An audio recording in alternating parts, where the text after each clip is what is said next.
And that very nice sound. And that very nice sound. Was a certain poodle who swallowed a biscuit too quickly.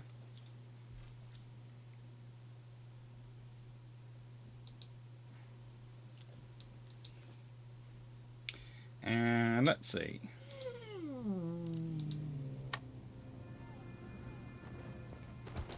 Hello everyone, how are we all doing? Oh, how is everyone today? I don't know. Oh, look, I'm being taken over already by the French, or rather the Poodle Brigade. Already, you know, nicest way, you barely got here. Hello, Sean Mac, how are you doing? I'm fine. Right, as is always the case. Hang on. Has it managed to pick up the game? Always the question. Especially when you've got a poodle jumping up.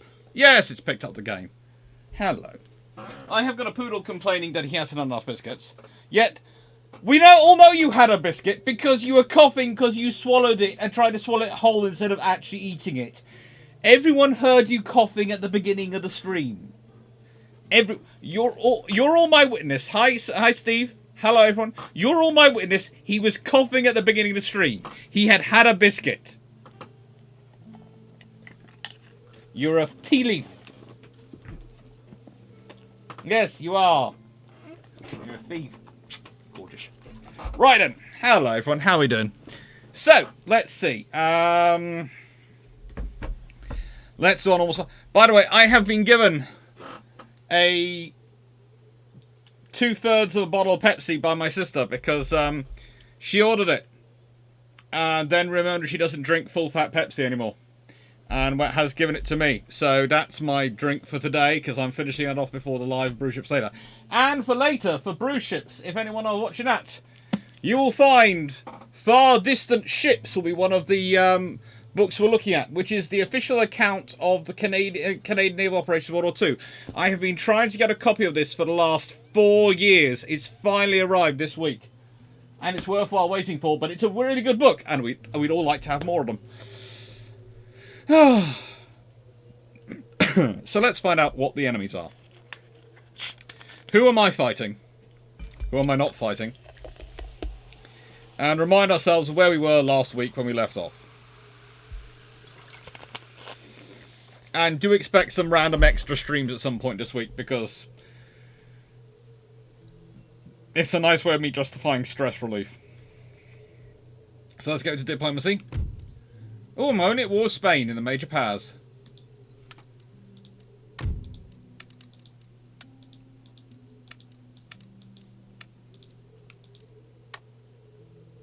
Okay.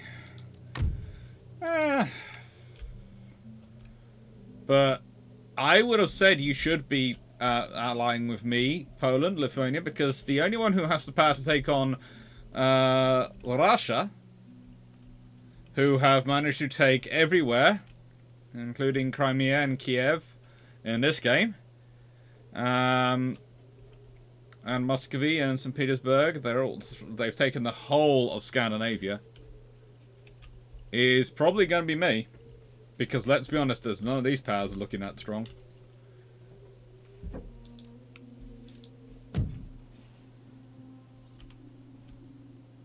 No.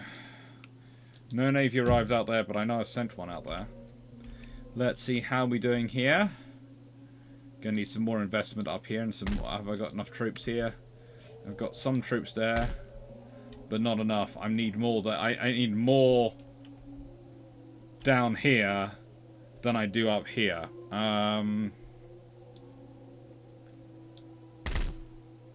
Because that's the point at which someone might try and get in. So if I take you, and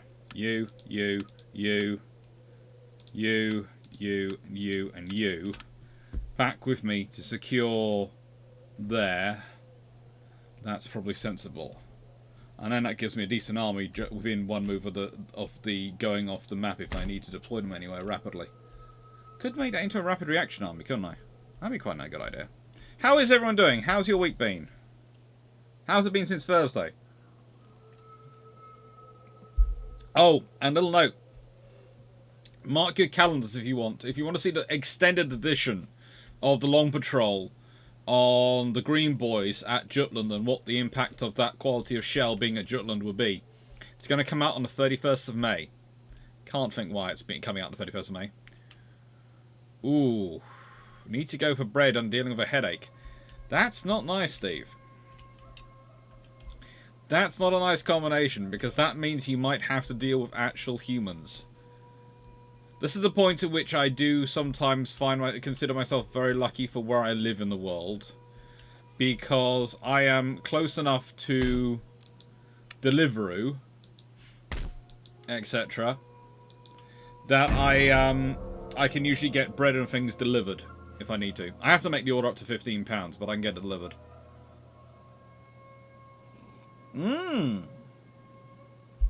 Enjoy. There's plenty to see in Lagos. It's a nice part of the world.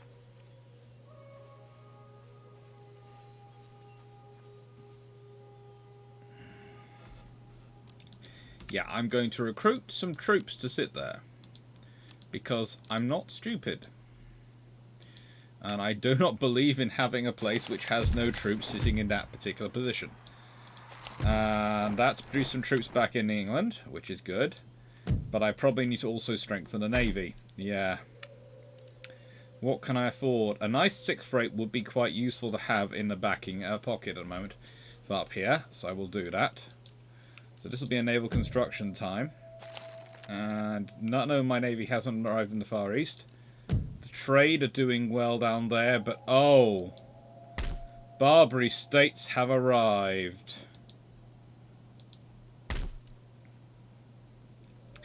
They could go for any of these. I'm going to need to start sending some more merchant ships down. And I'm probably going to have to take the rebels out at some point, but we'll see. I can actually now... Oh, that's the other thing. I can start churning out trade ships from here and just sending them wherever I need them in the water, can't I? You've been blasting apart a fleet of Spanish cruisers with your 6 US early battle cruisers earlier. Cool. Oh. I often think I think myself that if the US had built battle cruisers, it would have been a very, very interesting scenario, because I think they could have built some very interesting ships. Because they could have almost, with the fact that their basic hunting grounds are the Atlantic and the Pacific, they could almost afford to eschew armour on anything but the most essential components. And make them really, really fast and really long-ranged. And a real nightmare for the British to balance versus dealing with the German ones. And the British would have sought to balance it just in case. It's one of those scenarios. I'm being taken over by Fluffy. Fluffiness is taking me over. Oh, Fluffiness is trying to get into my lap. Oh, he's trying to jump up. Oh, oh, oh, oh, oh, oh, good lord. Oh, he's made it. He's made it. The Fluffiness has made it. Right then. Can I see the screen? Can I see the screen, please? Hello. Ugh. You are gorgeous. Yes, you are. You're beautiful. But your cardigan's lovely as well. Your cardigan is lovely. Oy. Oh. Oh. Eee. Ay, caramba. You are cute. You are definitely very cute. Oh. Oh.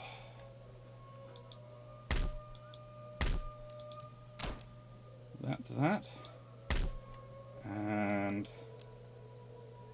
that's Protestant already. So I want that. So the money coming out from out there.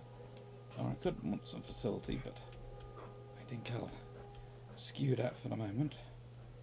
And I'll go check on all of this. This is doing quite well, but it could do better. That's there.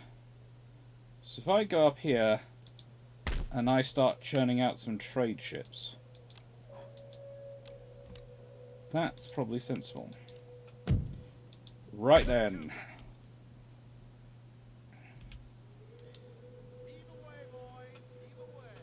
We're going to take Ceylon. And we are skirting through the lower part of the Indian Ocean for a reason. My aim is to come up and surprise it.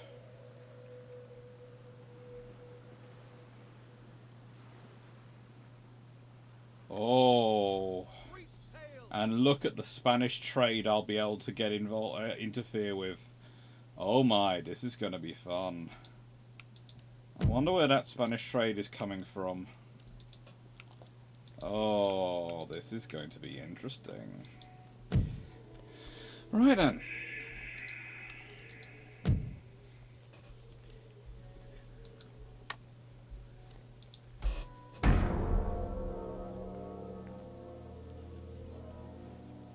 Setting up camp. Hello. Ooh. French fleet looks fairly good. The Spanish vessel looks terrible. So, cannons, everyone. Shall I command this engagement, or shall I let it go to the computer? Considering how well the ships normally perform when you try and command them in any way, shape, or form. And I'm sure the cannon button is working. I've checked, but there's a few more up there as well.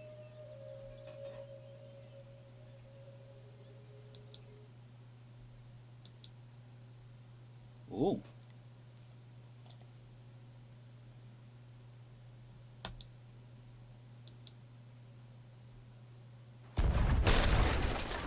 That's the cannon one.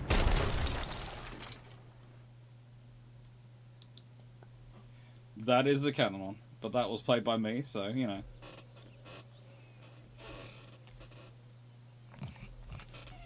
Got it. Ha ha.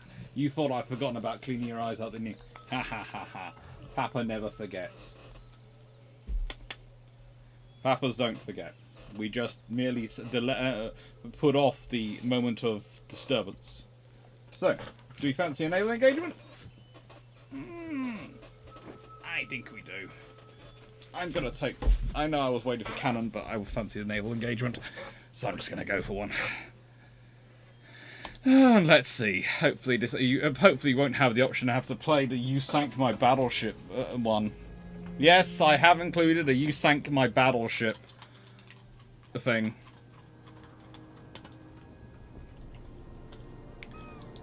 Well, I'm not in charge of these, so I can't do anything. Where are my reinforcements? The reinforcements are me. And those are when I get command. Hello.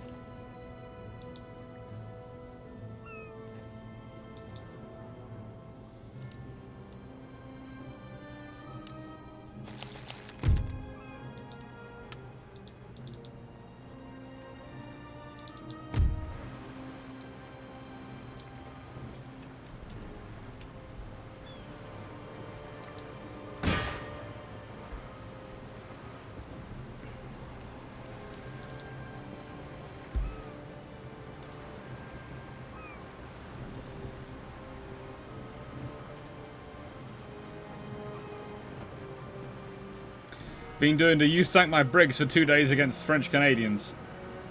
It happens. It happens. The French Canadians, they are a potent force.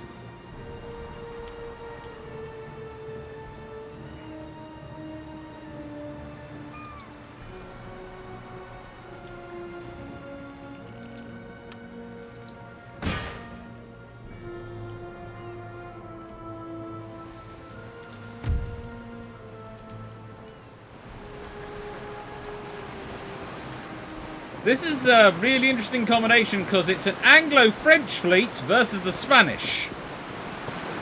I'm trying to think of a scenario where this actually happened in history. I'm sure there was one, but...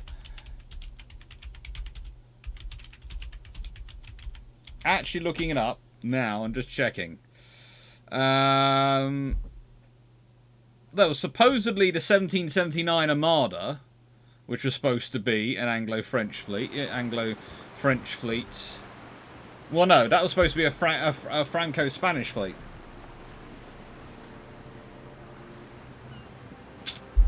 Wasn't it? I'm trying to look up. The notes are... Every time they seem to get engaged, they seem to end up fighting. The British seem to end up fighting both the French and the Spanish.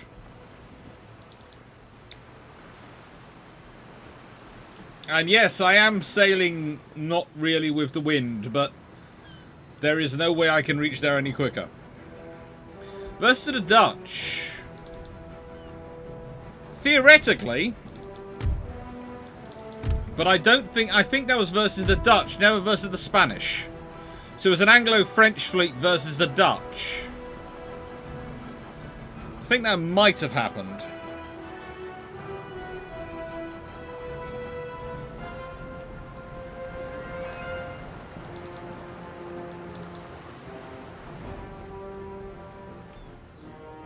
I'm going to go look and see what's happening. They're fighting strongly.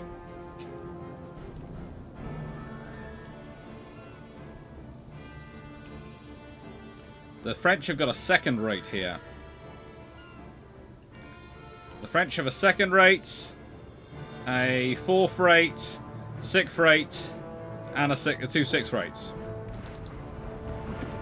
So the French are 2, 4, 6, 6. Who do we? Well, yeah, sorry. Couldn't resist it.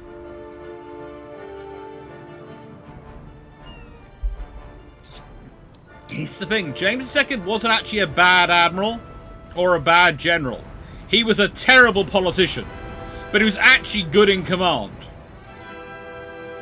It's one of those interesting scenarios where someone is actually good at fighting wars. He's just absolutely terrible at the strategy and the politics.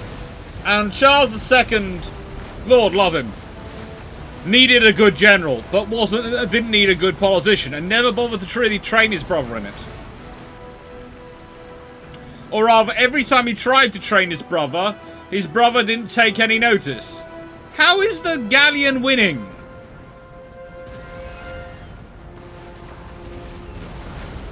There is a second rate in this battle. How is the galleon winning? It might not be my choice to build second rates.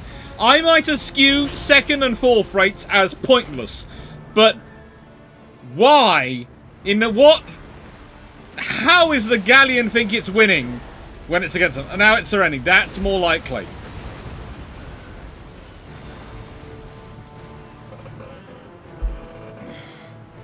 It does sum James II so well, he did not take any notice. Might as well continue just to watch what happens.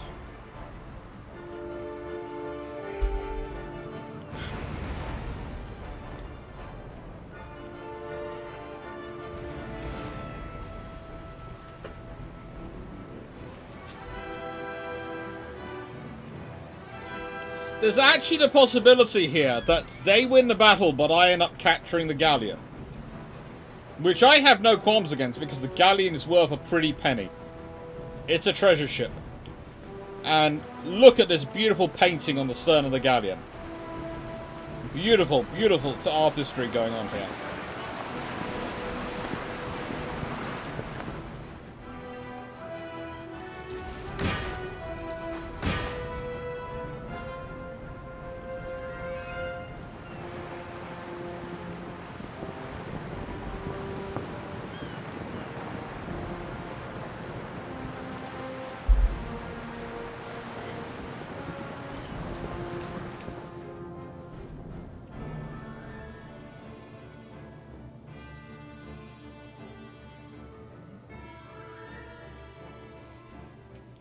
Right, and the race is now on to see who will capture the galleon.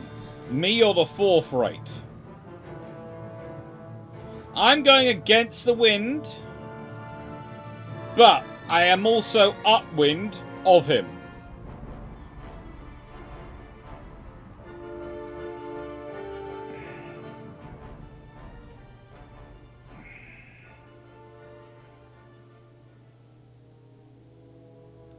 So there is the chance I do this. I pull this off.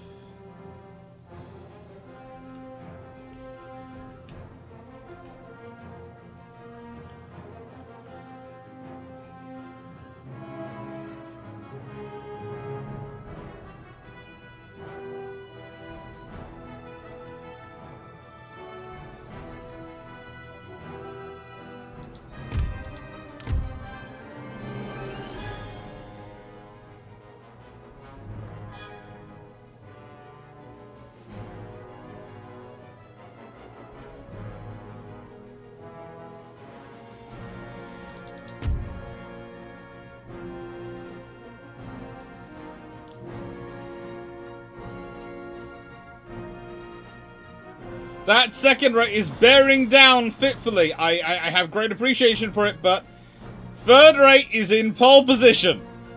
Can we steal the capture? Come on! I should not be getting so excited, should I? This is very childish of me, but it's stealing a capture of a galleon, a treasure ship off the French. I'm British. This is blood bone deep in me. Yes, I know. You feel if we get it, you should be rewarded for biscuit. Okay. You will be rewarded. Do not worry, my friend. You will be all rewarded.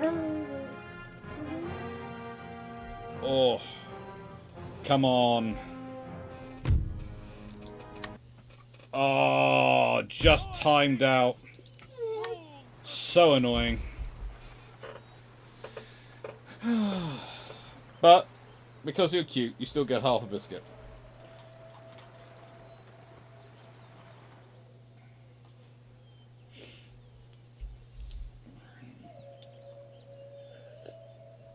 If I didn't say earlier, hello George Newman, how you doing? How is everyone doing?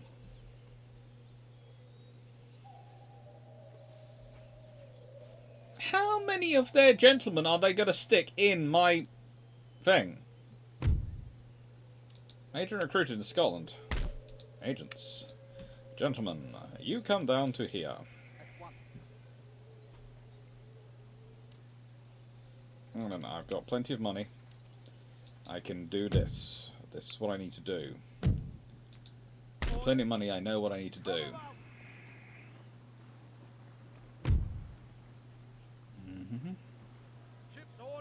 Oh, that's good. That's barely any troops. Look at that. Oh, you beautiful duchies. Enemy sail! Run up the colours!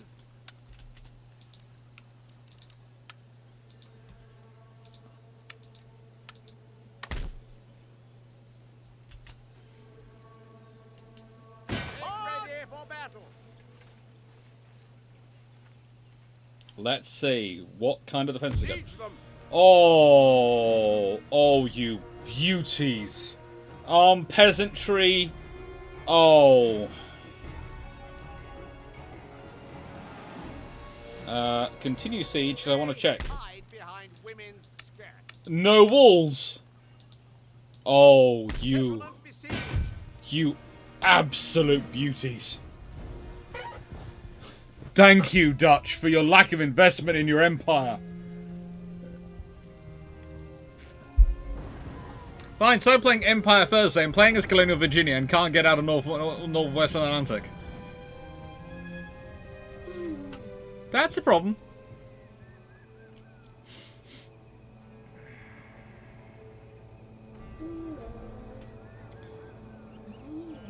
Okay, Spike. Thank you for saying you'll try again, because I did get a bit confused.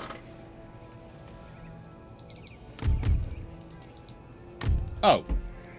Am I going to be boarded again? Is that what's happening? Yeah, I'm being boarded! Borders! Fluffy borders! Ah! We have a fluffy border. Yes, we do. Oh, you're gorgeous. You're gorgeous. Yes, you're gorgeous. Oh, go on. Go on, my fluffy border. Stay there. Right, and let's get back to my troops, wherever they are. They're over here. Hello. Oh, good God, again. Oh, hello. He's very keen on you all knowing he is gorgeous and he loves you. He's also keen on you knowing that he's a big poodle and fluffy. Ugh. Hello.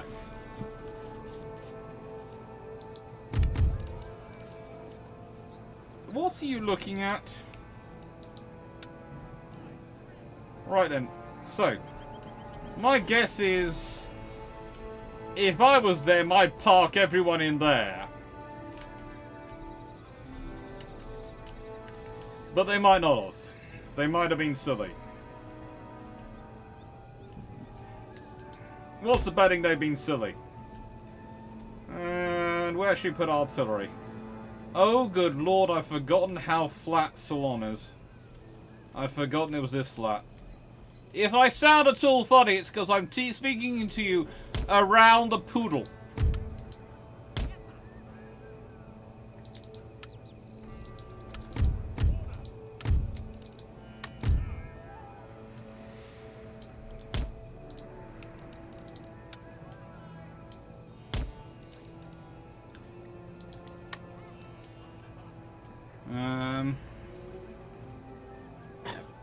Yep, both cover that building.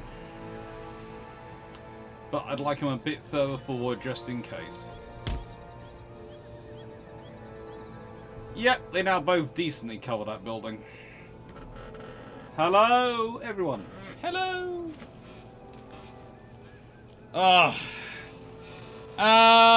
War Osprey action under sail is usually my preferred one. You now have fifth rates. Having fifth rates is always a good. Fifth rates really does help.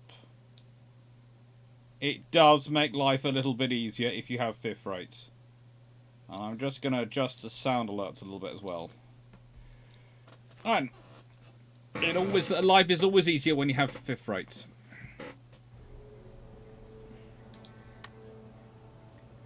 Oh, good lord, they position themselves entirely the other... Shall we wait for them to see if they come to me? Oh! Look at that as a fine piece of military engineering. I love this computer game, I really do, but sometimes... What can you exactly fire at? Fudge all. Okay. Alright, just so we know.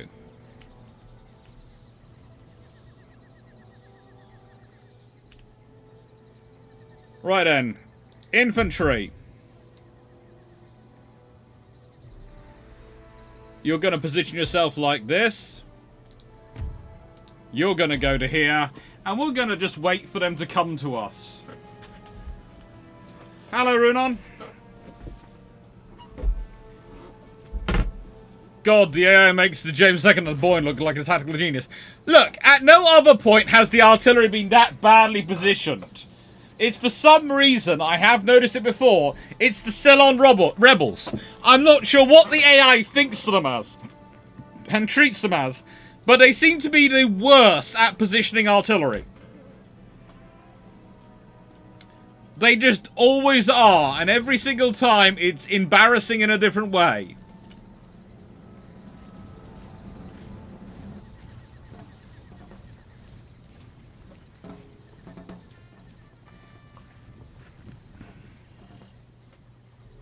Yeah, we've got a party at the back, just in case anyone comes up behind us.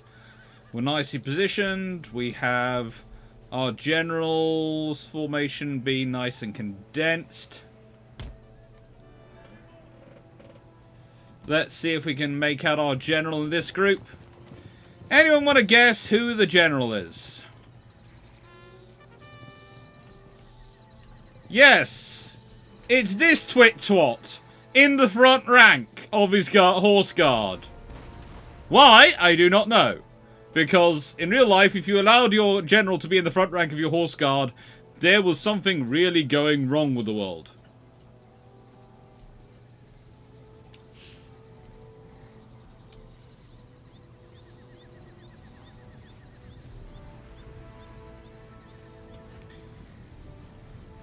Oh, Lord.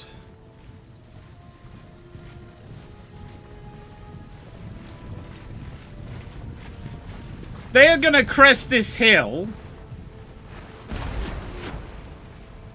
They're already under fire, but the moment they crest this hill, they have no cover, really, until they get really in close range. All that. If I'd been them, I'd have possibly had brought my troops up round this bit, because then I might have had some cover. Or I'd have brought them over here, maybe through that gap over there. But as it is...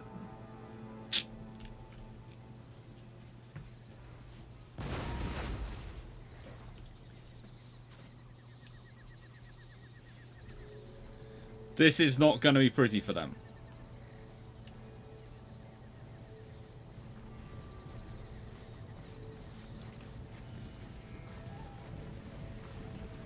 Well, they're skirmish troops armed with swords. They are armed with firelocks. They are very scary, capable sort of skirmish soldiers armed with swords.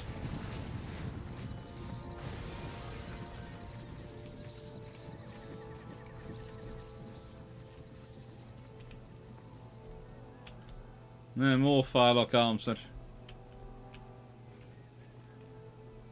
Yeah, this is not really a force which I have to worry much about until they get within very close range. So as long as I can keep them off close range, I can win this one without too much trouble.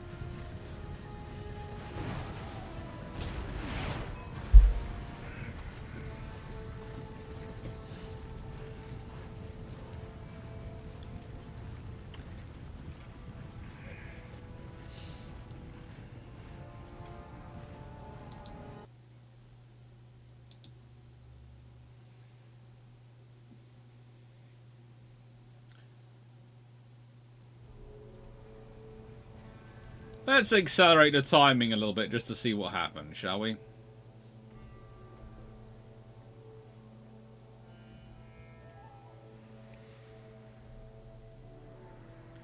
I do believe they're trying to stretch my line out.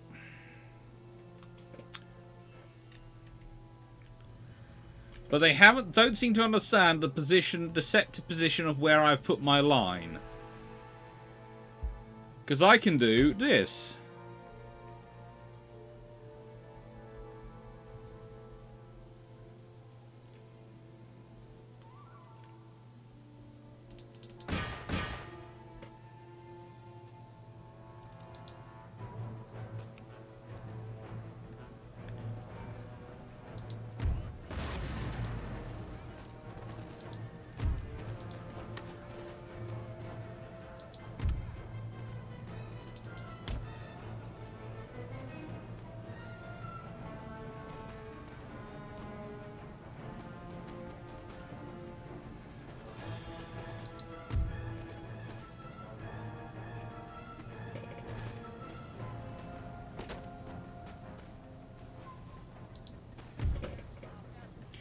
Now, if you gentlemen wouldn't mind doing me a favour, run down that direction.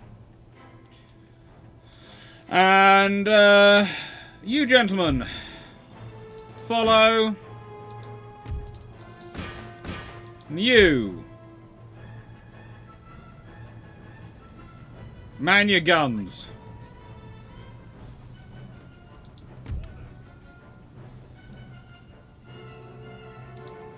Acceleratum, my dear General. Acceleratum.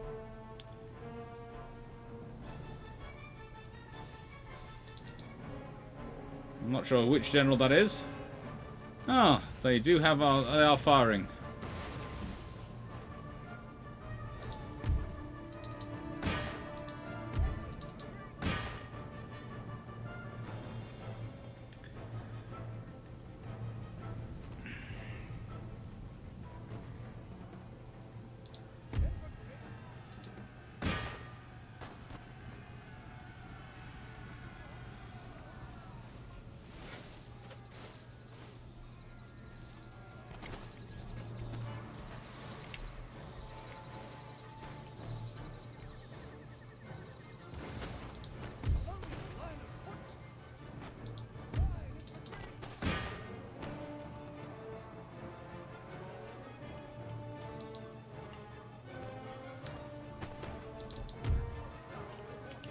Oh, good.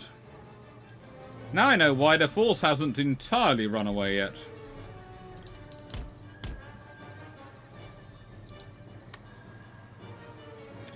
If you notice, I'm doing a very specific form of general-on-general combat.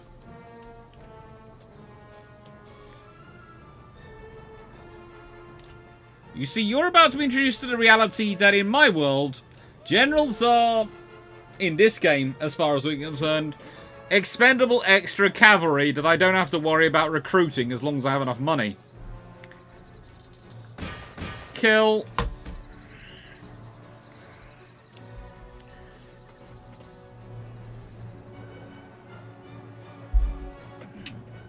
So, how do we think this little battle's gonna go?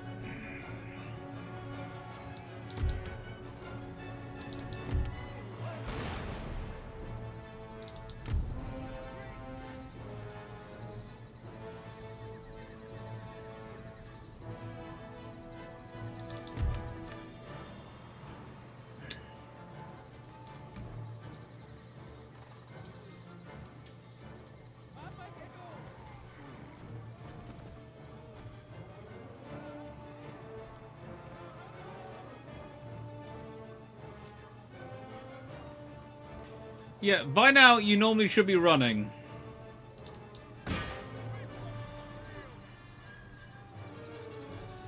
Let's go make sure they're all dead.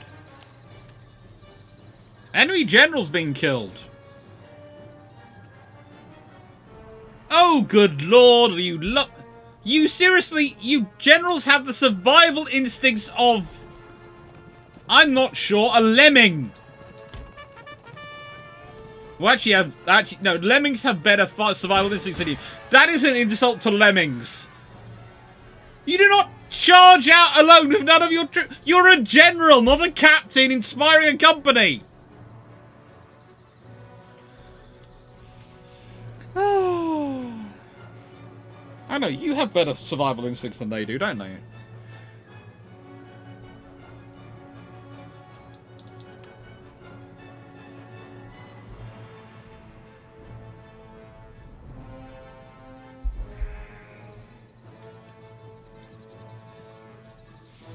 I don't want them to have any artillery personnel left. I distinctly dislike my opponents having access to anything which looks like artillery.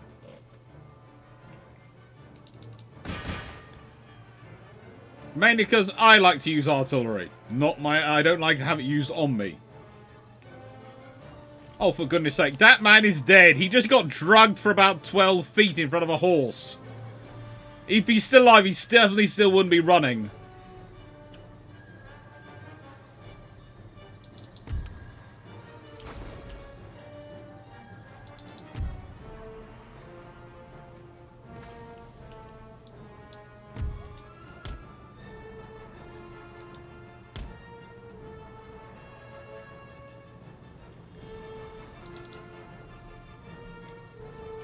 There goes the Hindu warriors. I can't see anyone else.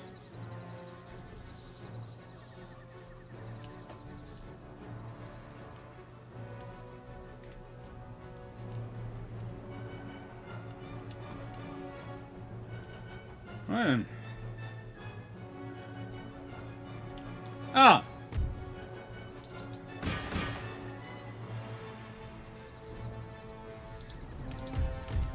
Stalt. Don't fire.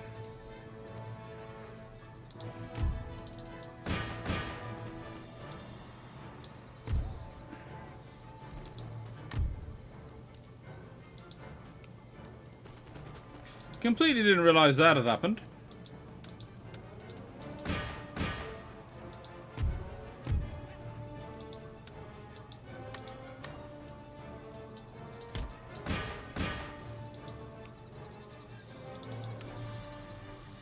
Come on, horsies. Come on.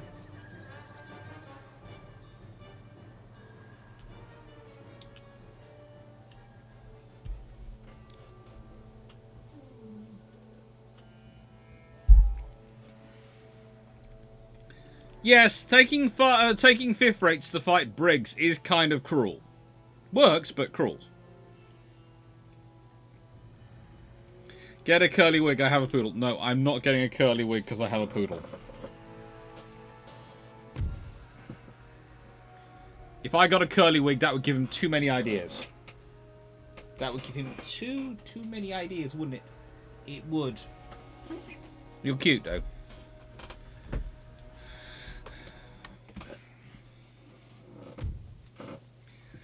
The corgi is also quite capable of boarding actions. Galleons ready.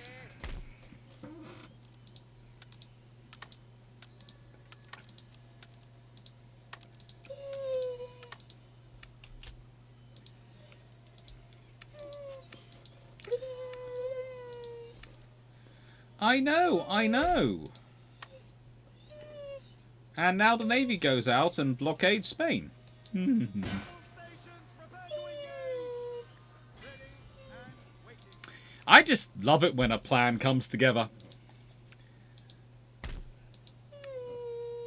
You go and secure there.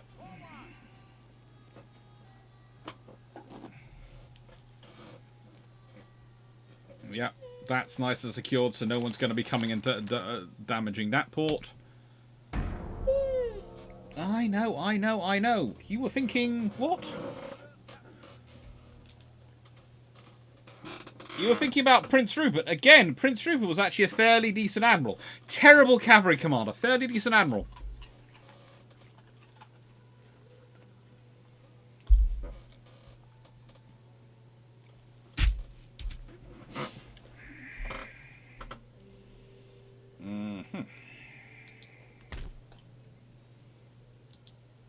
Let's make some money.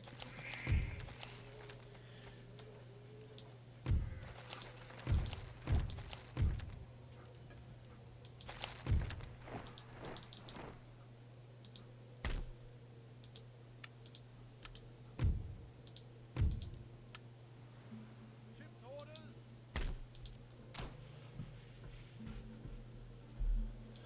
Right, I should really start prosecuting my war with Spain with slightly more fervour, shouldn't I?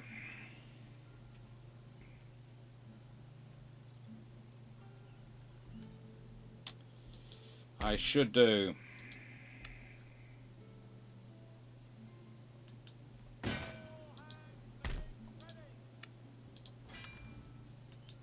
Immediately.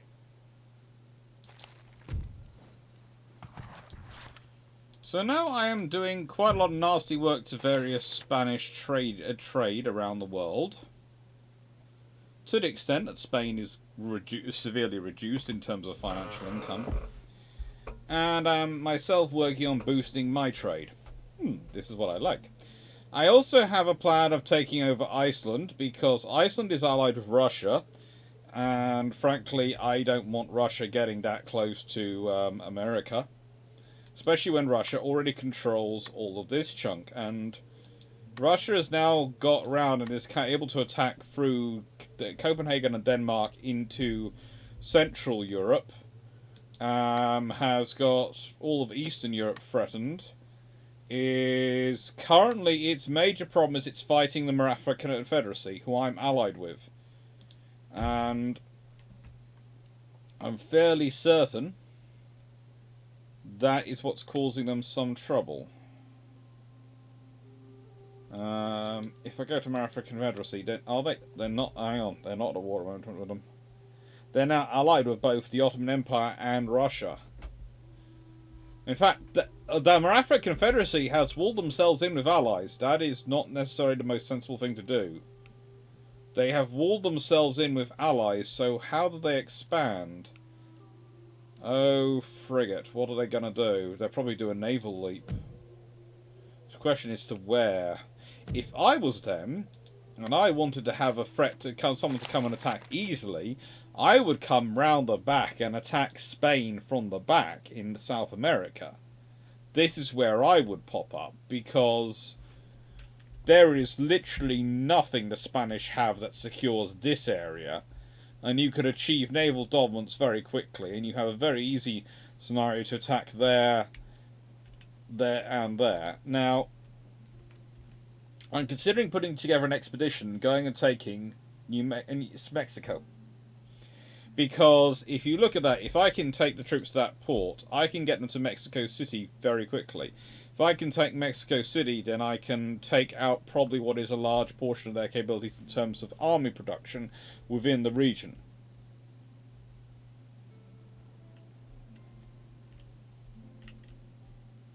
The question is whether I want to deal with Spain before I deal with America, or deal with America before I deal with Spain. What can I say? America can't really expand without fighting me at the moment. They've got no army sitting in here. The moment they start putting an army in Philadelphia, that's when I worry. But at the moment they've got an army sitting over here, which is problematic but not too problematic, and easily matched by the force sitting here.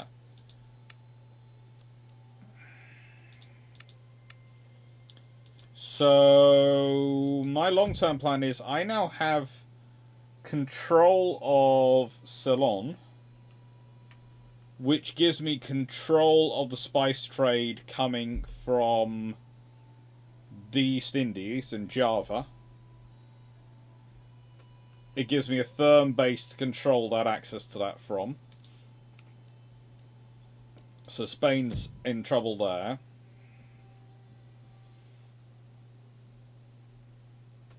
There isn't much in the way of trade coming through here that I don't worry or need about. I control most of South America, which is good for me. And I control a large chunk of North America as well, including pretty much all the fur production. If there's fur coming out of North America, most of it's coming from my area, which gives me pretty much a de facto monopoly, which, if I remember correctly, according to the trade mechanics, gives me slightly more money coming from it.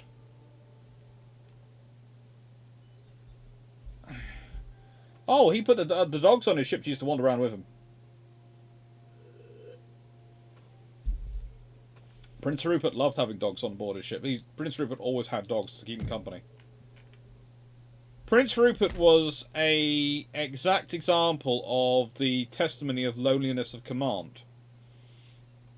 In that he was always basically from a young age, he was used as a commander. Mostly because of his background and his title.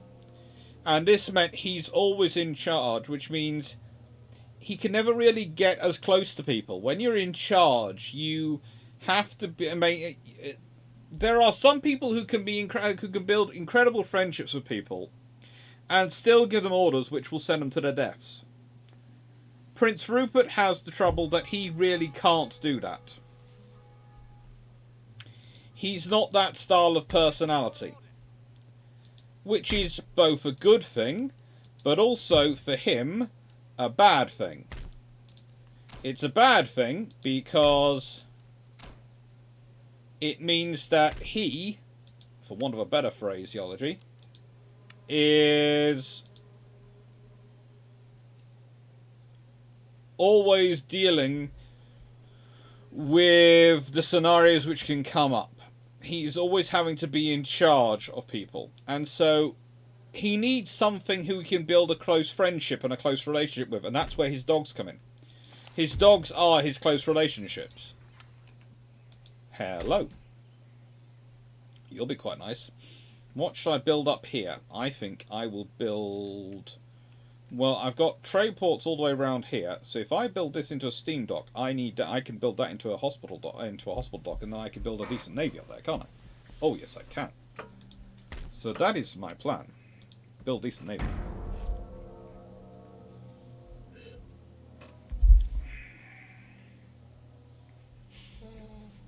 Hello. You're fluffy.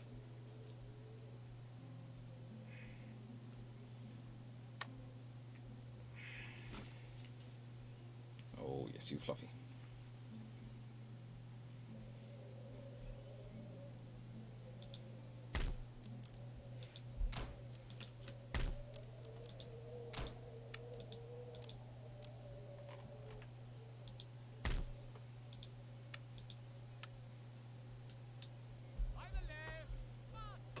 Good boy.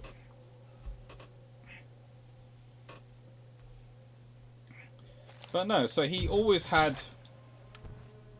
he always had his dogs with him. Aye, aye, sir. Which is a rather nice thing in a way. Well, it's not in a way. It is a nice thing. He was his dogs were his life. Any orders?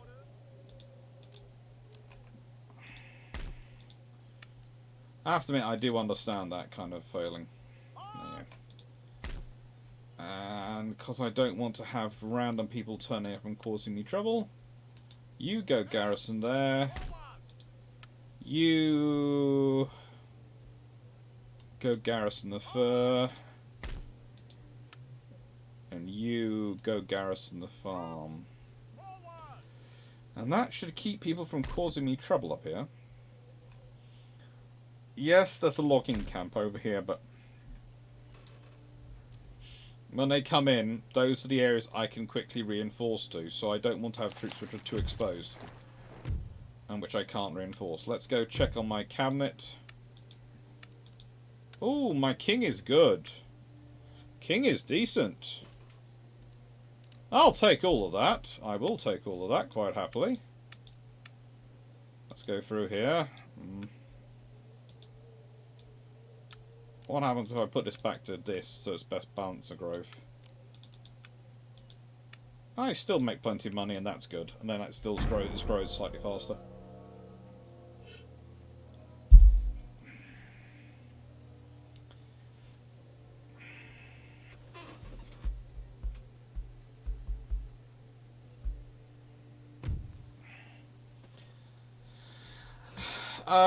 No thanks.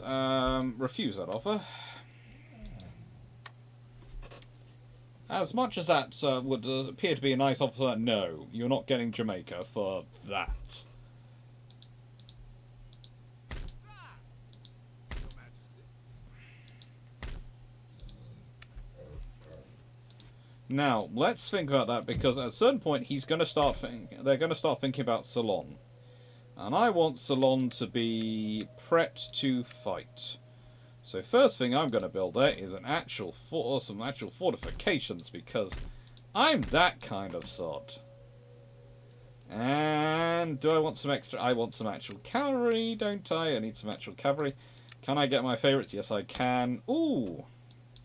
I'll get a couple of them, and then I'll get some East India Company cavalry, who are actually decent cavalry for the British Army. And let's not forget the best cavalry you can get for the British, bar none in this game, are the British Sepoy cavalry. Bar none, the best pound for pound investment cavalry you can get in this game are the British Sepoy cavalry. And I will for the British. For there are other cavalries which are better, but they belong to other powers. If you're the British, it's the Sepoy cavalry.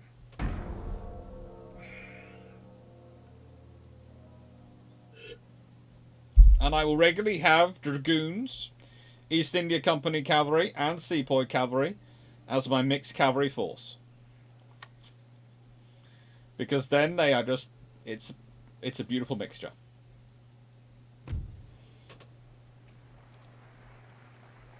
I'm not surprised the current cabinet has retained control. Yeah, you can be a trading port.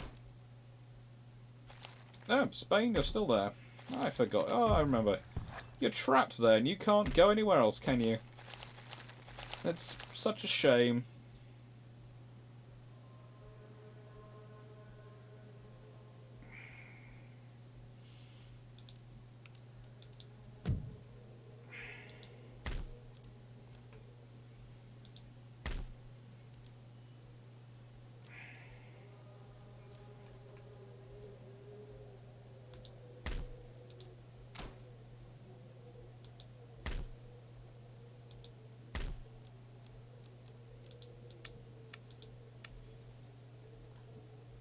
Well, let's go through here, this area and go, right, what do we need to put here? Well, we need that.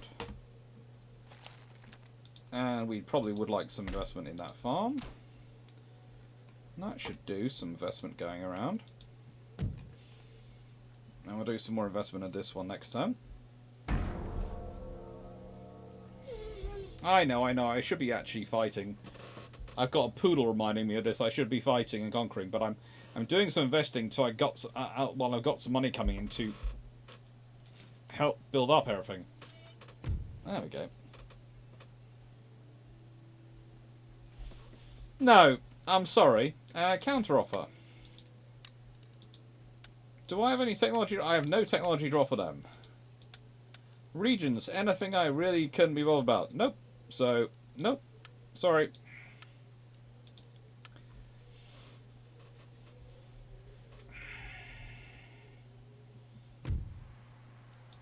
And the thing is, I'm catching you up quite quickly, aren't I, on the whole Scotland is.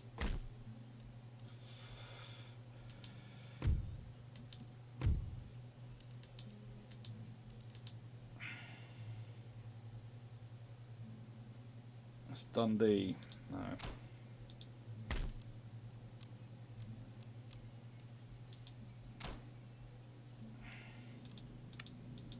Still keep my finger. Scotland will never ever have artillery production in it.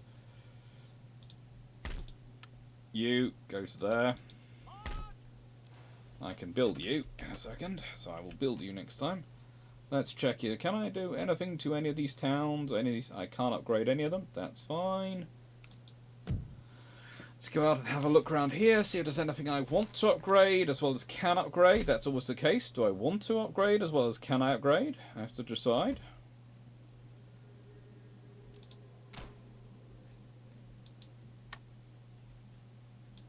Oh, I want to upgrade you, don't I? I need to upgrade you.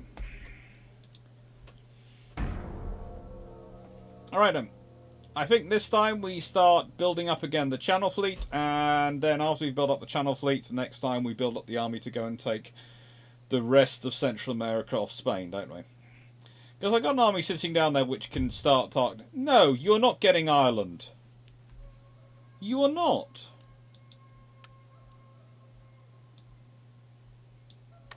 I'm glad I've added to your burden of disappointment. I have a feeling at some point you're going to be adding to my burden of disappointment by attacking a certain place I'm quite enjoying holding.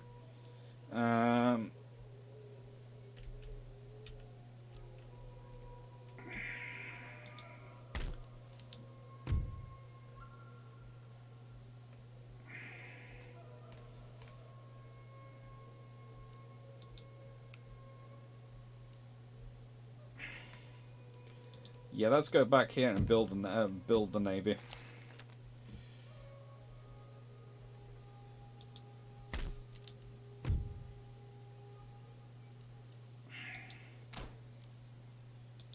Make ready. Naval recruitment, you shall have another third rate. And another sixth rate.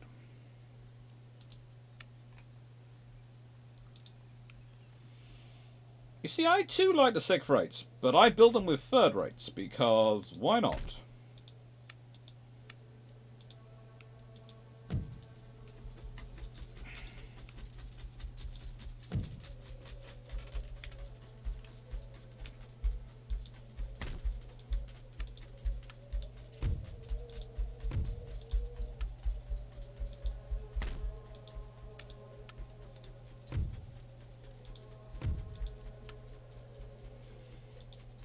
And I need to recruit a lot more of those there, don't I?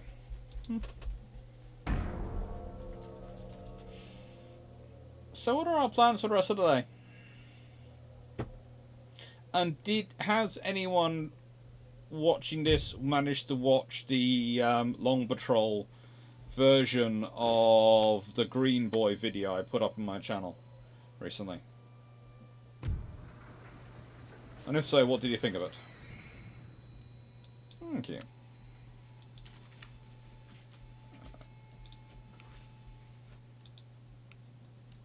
Let's go to that.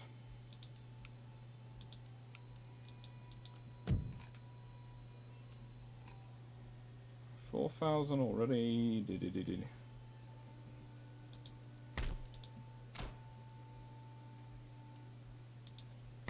Your Majesty. Fifth rate. Well, I could having a fifth rate as another admiral's flagship would not necessarily be a bad idea. Not necessarily be a bad idea at all. Having some fifth rates as well added in there. Oh good, Trimcommely has got fortifications now. So this place is starting to look trim and proper. I need to upgrade the drill school.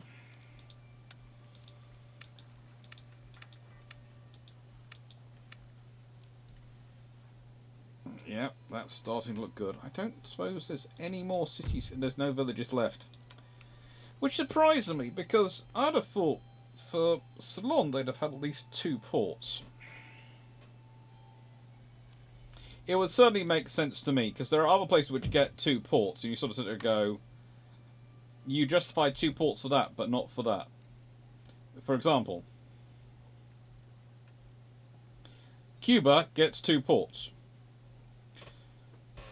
I can understand what, but in my world, that means Sri Lanka should have 2 ports, because let's be honest, Sri Lanka has more port facilities than Cuba does, even in this period. Especially in 1767, yeah.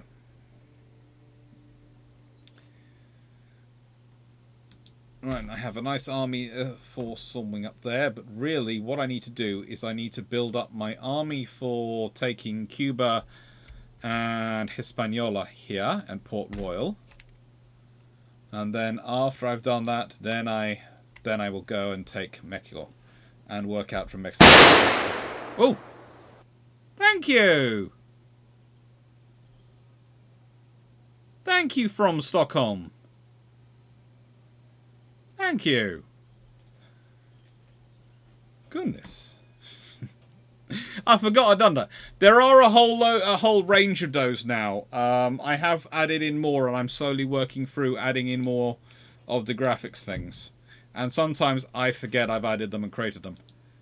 What's the Russian? Oh, they've got a 2nd rate, a 3rd rate, 5th rate, a couple of 6th rates, and a rocket ship. Yeah, you need to be reinforced, don't you?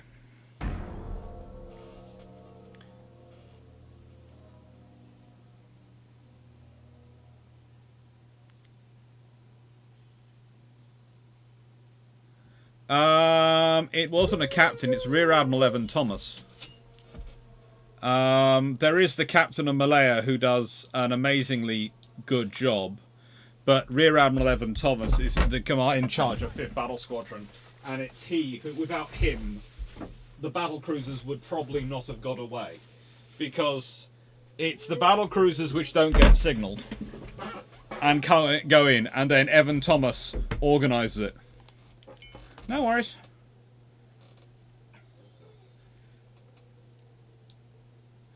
I had to get up as well because there was a poodle who was currently rearranging curtains going, "There's a squirrel! Did you know, Papa, there's a squirrel?" And I was going, "Yes, I do know there's a squirrel." Oh good, fleets have arrived. And, oh, I can build a hospital, but I don't want, I want to build a steam dry dock there. Hospital is what I built up here. But, for you, I'm going to... Ooh.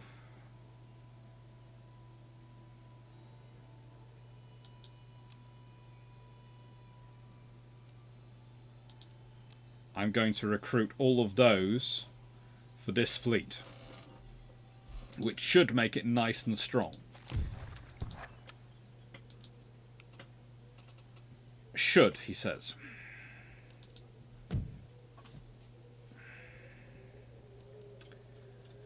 And that's why you invest in the money, because then you suddenly find yourself with 7,000 X surplus to spend, and you can do things which are naughty. And this army, of course, is the basis of what I will use to try and take all of this. Now, normally, I will be one of 2 things. I can decide to go and take Arcot. I can decide to go and take Mysore, which tends to be quite good to take because it gives you immediate access to quite a lot of stuff. You can do a coup de main and go for Satara, which is often tempting. Especially as when they lose that, they lose their only admiralty. And that therefore weakens their naval forces dramatically. Because everywhere else you take has all the scientific things, has all the other stuff you can imagine. But the only admiralty in India in this game is the one here. So if you take that and do that in one go, that gives you a pretty strong hit. It also takes out usually their most advanced university, and it gives you a fairly decent place from which to advance. And what you do is you quickly take Goa, you quickly take Ahmednagar, and that gives you protections on those sides and stops anyone being able to directly march you. And then you can have a large army in here and a decent army in each of these, and that can protect you.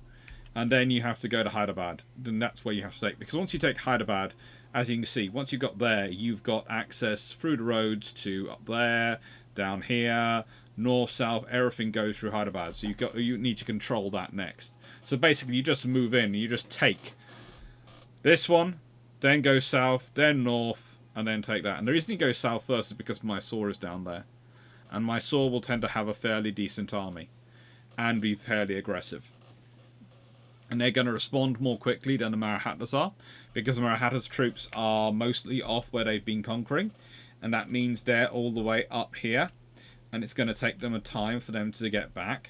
Usually you find when the game's got like this, they have their major army based in Estefan, and that's where their large concentration of troops are. Oh, war's broken out between the USA and Prussia. Oh, I'm so disappointed. I wonder if Prussia will take over America. Could be interesting. The Americans could end up appealing to me for protection against the Prussians. Because the Americans have got nowhere but a fishing port, so they cannot produce a navy. They cannot produce a navy to save their lives. That's a sad scenario for the Americans to be in. Good for me. Sad scenario for them. Because some sod has actually made sure he's taken all the ones which actually had decent ports. Can't think why, but you know, if you consider it, and I've got New York as my buffer between them, and Boston, which actually had a decent port.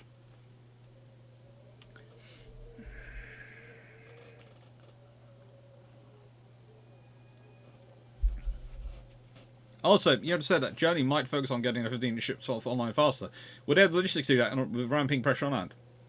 Not and do the submarine campaign. So the German Navy will be put in a position where they can either try and produce the submarines they need for a future submarine campaign, or they focus in on the ships, on the capital ships, because they will either be able to build one or the other. That the Navy won't be able to get enough resources to do both.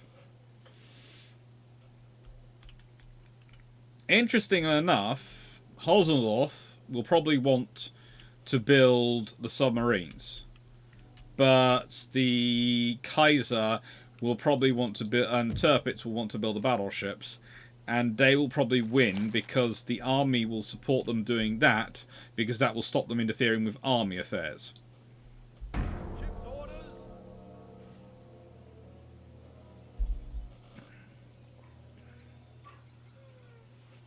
I know. I'm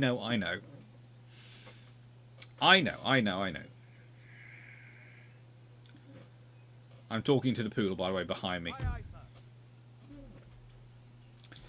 who is complaining on many, many levels. That's Protestant. That's Protestant. Huh. Let's go make sure they're the right kind of Protestant. And I do say that with a straight face, because it is this is the type of game it is, and it is that period. Oh, Ironmasters. That reminds me, I need to go back here and produce this. Hello. What's up? You need hug. Oh, you do need hug. You're boarding again, are you? You're only doing a partial boarding this time. You're not doing a full boarding. It's only a partial boarding. Okay, it's only a partial boarding this time. He'd like it noted he's only doing a partial boarding this time. Only a partial boarding.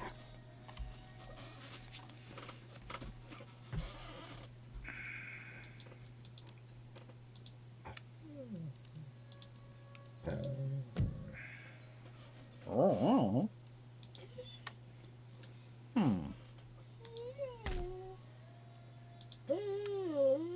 I have no idea what's happened to that.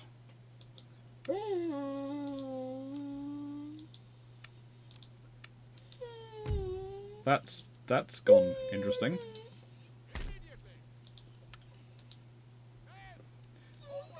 Right then. I'm not sure what's going on there. But we'll leave that and let it reconfigure itself.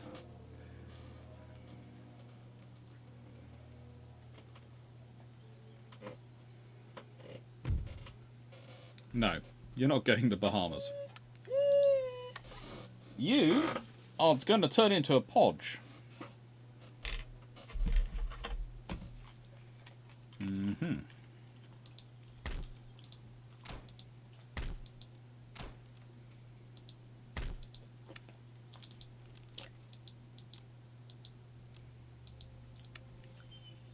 That's better.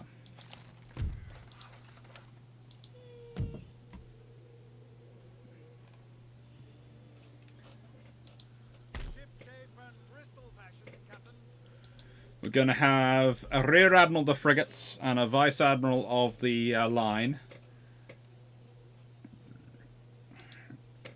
3 5th rates and 2 6th rates for the frigates. And, well, 6 3rd rates for the line. I might even order a 2nd rate just to have the extra firepower. Because they now have 2 2nd rates sitting in there, and I don't want the French to... The French have a surprisingly large and comprehensive armies sitting opposite me. And as much as I trust them about as far as I can throw them. And having that much in an army opposite me is not going to make me love you.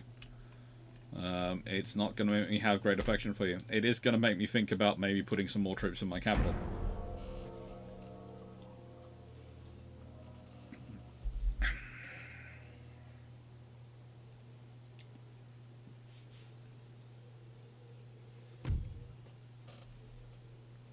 They want Montagus now. No! Counter-offer.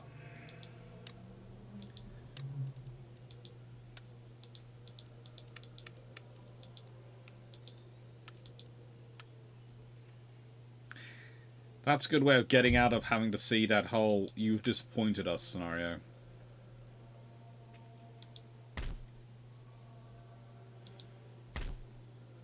Oh. Yes, let's advance all those as much as we can to get as much money as we can, and then we'll start making sure we have more trade.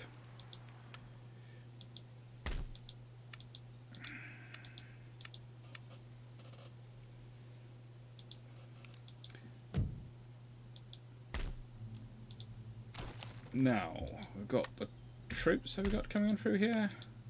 Still got recruitments going on.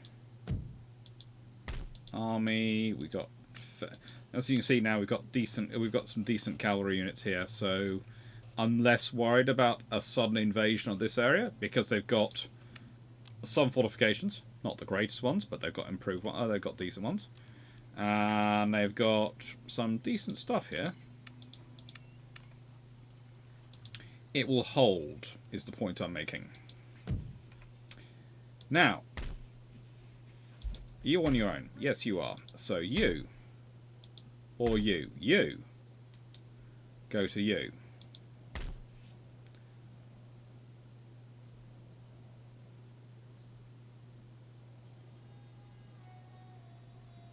So now we have 544 from each of these. So I'm going to reinforce you. Because you're the one with the ships to protect it.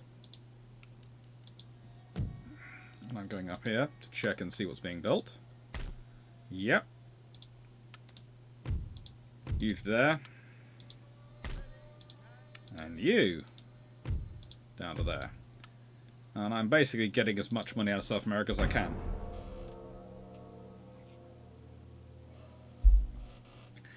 It's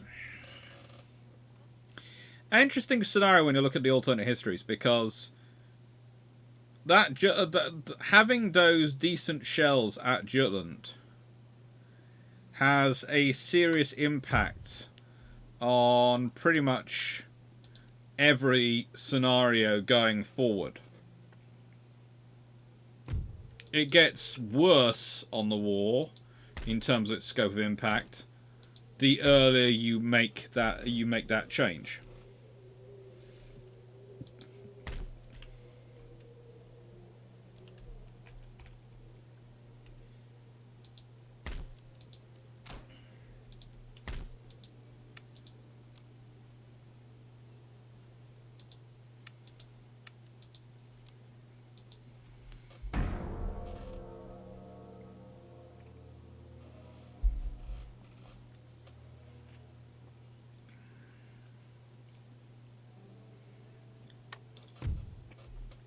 Well, it's going to depend, because if Jutland ends up in a massive victory for the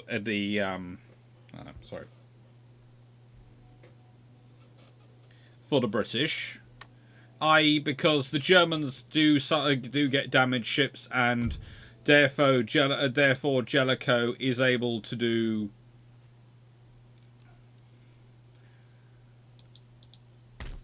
what he could have done under that scenarios.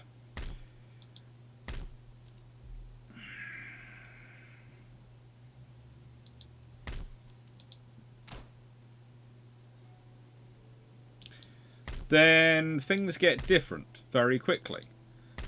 It is quite possible,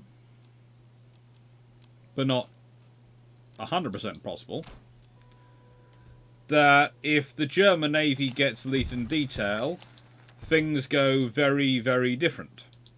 But if the German Navy isn't defeated in detail,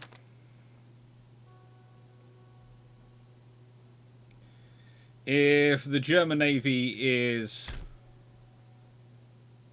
able to still be quite strong and hold off the British going into the Baltic, then more than likely it takes its time. And then America still enters the war. You still might get Wilson's 14 points. You still might get the lead to the naval treaties. The thing is, what will be different is what happens with the Admiral class. Because if they're fast battleships, as said, there's going to be less chopping and changing around on a fast battleship design than there will be on a battlecruiser design with the experience of World War One. Because a fast battleship starts off of having more armour incorporated anyway.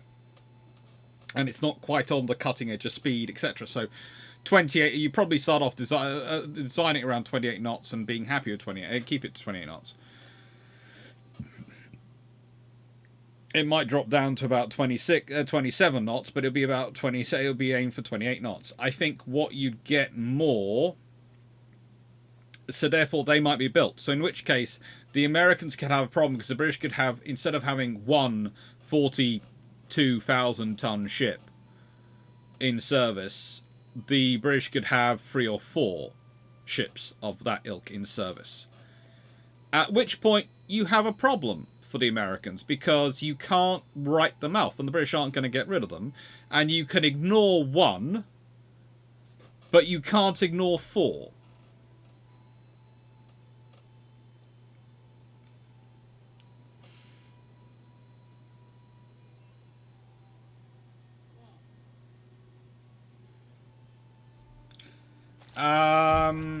If the strategic genius Churchill, because of a massive victory at Gallipoli, it changes the entire interwar calculus, because it changes who's in power at different points. And Churchill, remember, at certain points is advocating for cutting defence spending and very responsible defence spending, because that's the best thing for the British security in his mind, is having a strong economy. But there again, he's also more likely to push for rearmament earlier. So he probably still has to make the same deals as Chamberlain. Go away.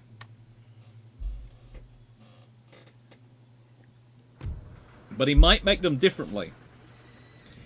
That is the thing. He might, instead of making them... Because you see, the trouble is...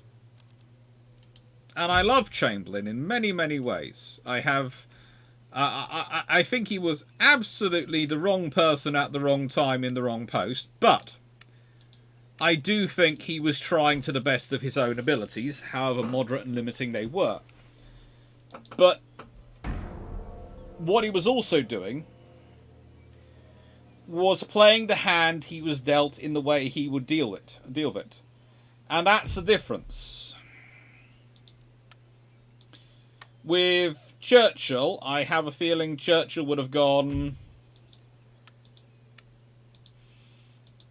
I don't think so. That's not how I'm going to play this.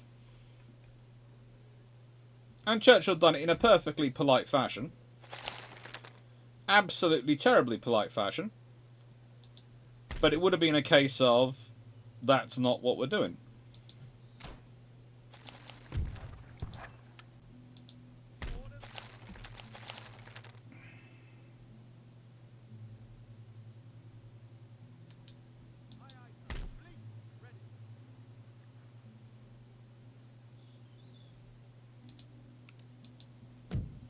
Someone is trying to interfere in my trade. Who is interfering in my trade? No Spanish fleet there.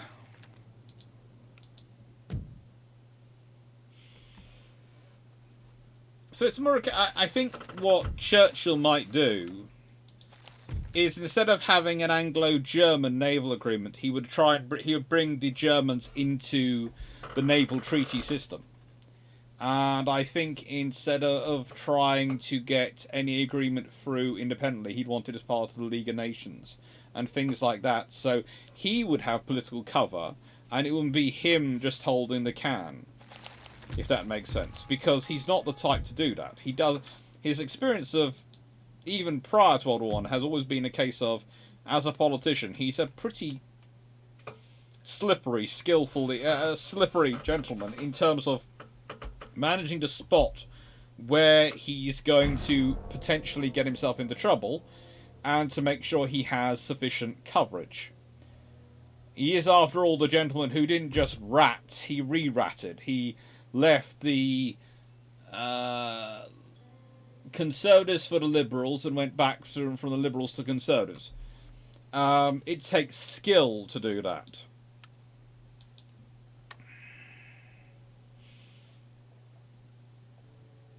Or was it the other way around?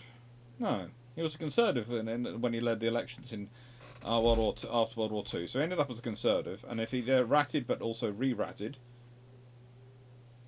he must have gone Conservative, Liberal, Liberal, Conservative.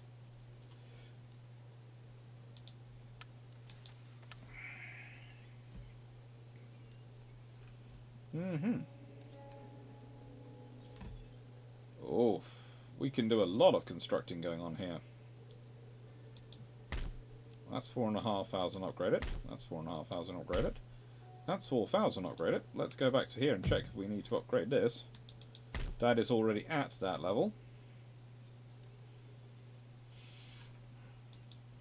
That's steam. I want you to be the Naval Hospital, though. And what does Naval Hospital give me? The ability to construct at the moment? Nothing much extra, but it does give me enhances national prestige.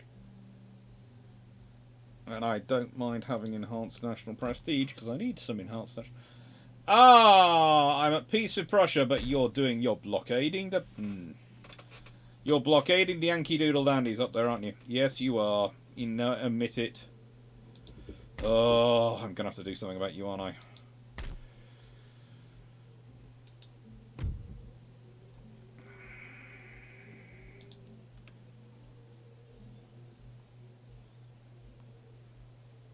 I'm going to have to do something about you.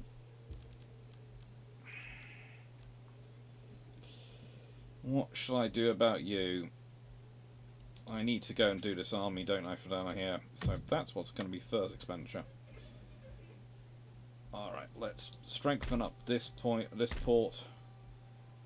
I've got that to 2,500. If I get that up to that, and I go... I want army. I need some decent infantry. I need some cavalry. And I need someone to protect here when I'm gone. And I also need to build some artillery and some roads. Hi, Seneca.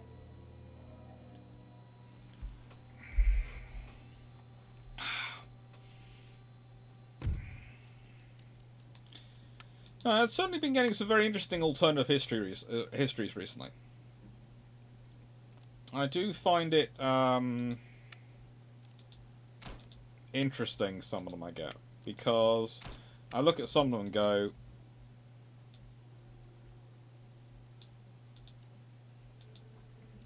there are colleagues of mine who wouldn't touch this topic with a 10-foot barge pole. And then there's me going, well, I can have a go at it.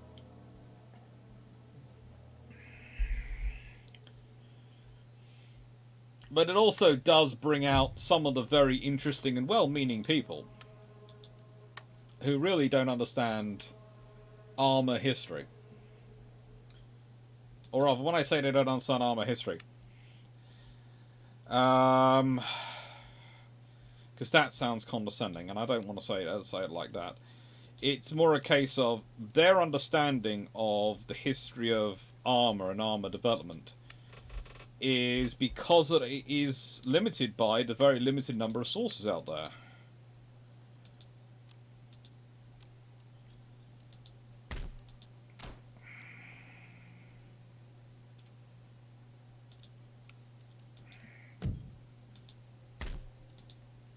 You know, one of the interesting things about naval history we have going out in the UK and British warship armour is that off the top of my head, I can't think of more than one book published in the last 20 years which has focused exhaustively on British armour and British British construction, which British sort of armour development. Which probably sounds very jingoistic to be talking about, but that's the thing. When I can think of several which have looked into American armour and which have looked into German armour and other nations' armour development. Honestly, if you start including the ones which are not produced in English, which of course I do, for, let's say, I'd swear there's more books actually about Austrian warship armour manufacturer than there is about British armour manufacturer that's been produced in the last 60 years. And this means that there is a dearth of information out there if you are someone who's really interested in a topic but not able to get to the archives in the UK. And that's where often the problems come from, because there are people like me who go and look at the archives and go, well, that's not what they're saying in the archives, but until one of us actually gets off our and actually manages to sit down and write a book, it was interesting to say, get off your behind, but actually also sit down and write a book, there isn't going to be any information there for people to base their work off, is there?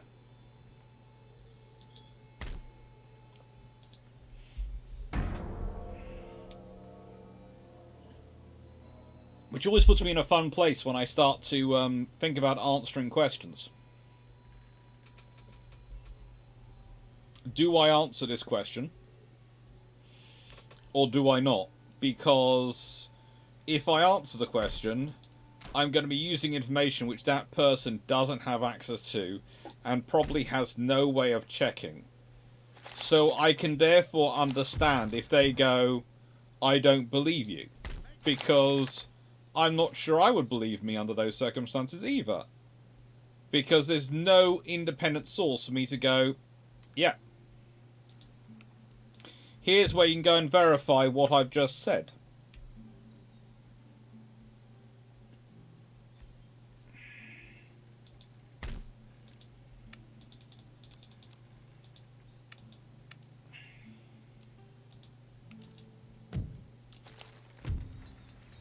Ooh, another port subversion in the Confederation, New England.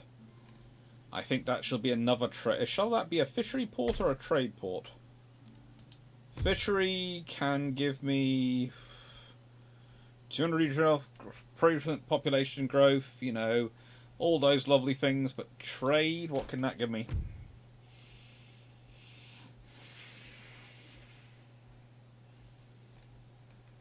That can give me a lot of extra money. I could turn Boston into a very fun... I don't need a naval base for Boston because I've got the naval base in New York. And I've got the army in New York as well, so, you know, that makes sense.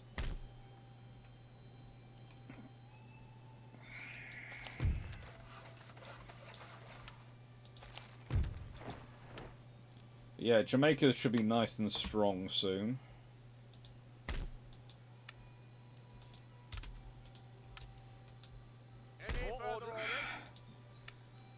Yeah, I'm going to need to do some naval recruitment out there, but I've got this yard as well. I could... I want to keep a navy yard down there. Just in case I need to fight the French down here. So, where do we think? Cuba?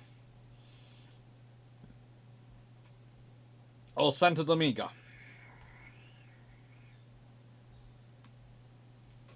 Which is going to be more interesting to take?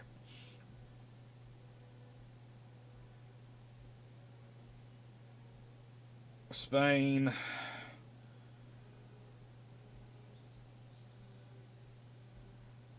I'd say the important trade is for Spain is coming from over here, which means there is only and that gives me another shipyard as well down here, which is far more useful because then I can get rid of that.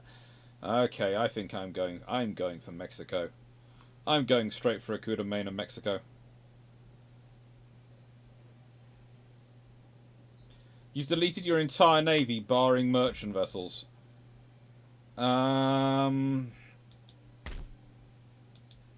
Good, I suppose. That's one way to once you've wiped out everyone else's navies. They're now all up to strength, aren't they? Shall we go pay him a visit, just to finish him off, so he doesn't cause us a problem from behind? So, at this point, if anyone's wondering, this is when you do the sensible thing. And surrender.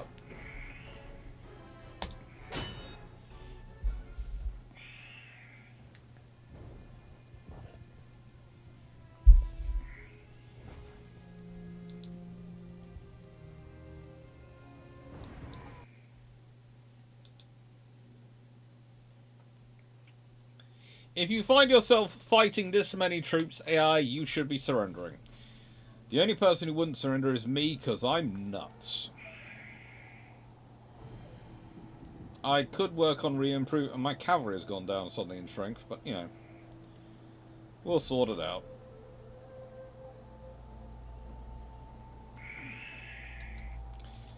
The important thing is, my infantry's all at max strength, so they're good.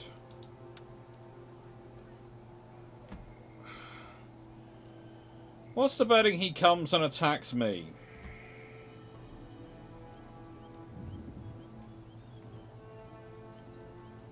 Especially if I sit back and let him.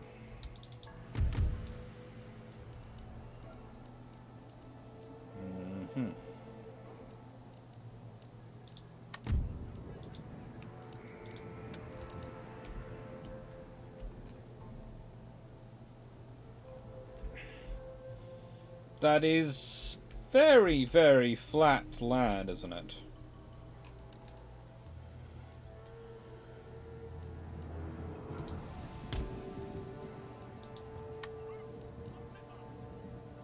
Well, that covers all the way from there. Well past there. And that gives me a nice space to deal with them.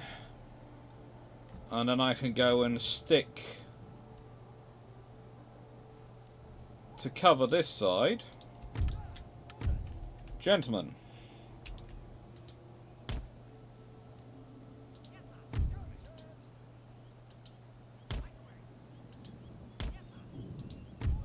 You have got to be kidding me. That is covered, but that isn't.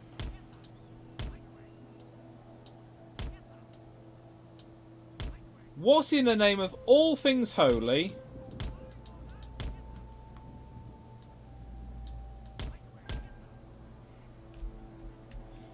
How is that not covered by the tree line? But that is. That's covered by the tree line! Hiding in this thicket of trees wasn't covered by the tree line, but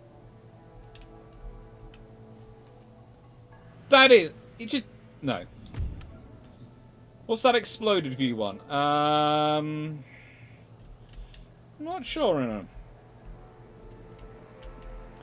You found a really good view of HMS Victory that came out on YouTube this week. Oh. Interesting.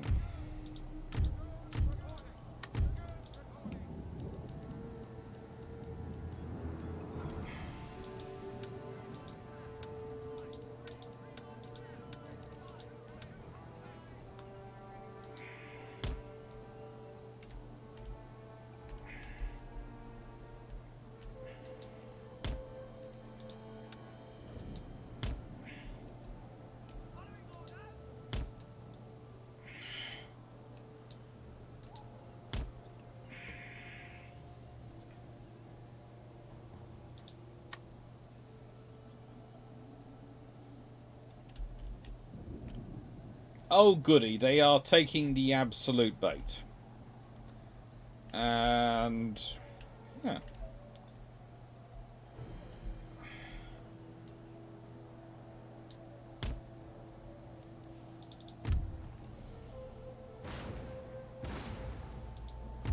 How did you not get joined up to the rest? I do not know, but that's good because you I'm going to send over to here to look like we're covering this area with one unit of cavalry. Realistically, what I want them to do is be very, very stupid.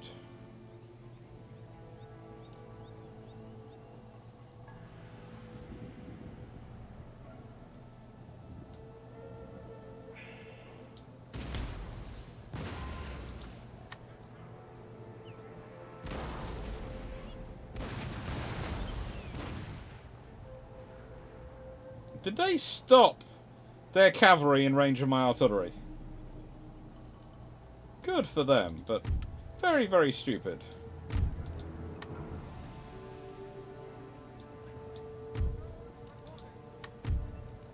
You guys move to about here. You guys go to your previous position. You guys go to kill them. And you move to kill him.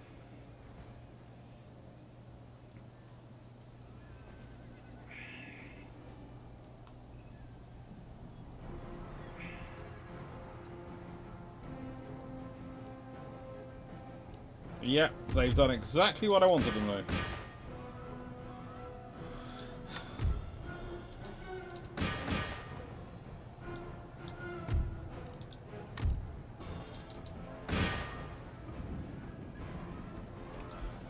My experience is the foot infantry are about to get taken out.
Now, yeah, I think the artillery is losing. Dragoons are certainly some of my favourite, but as I said before you arrived, Seneca, pound for pound, the best cavalry the British forces can get are the Sepoy cavalry, who are just absolutely spectacular.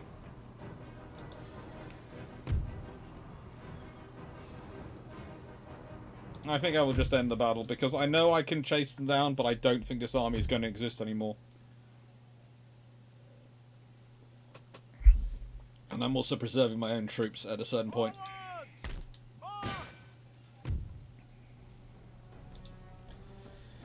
No, they still exist.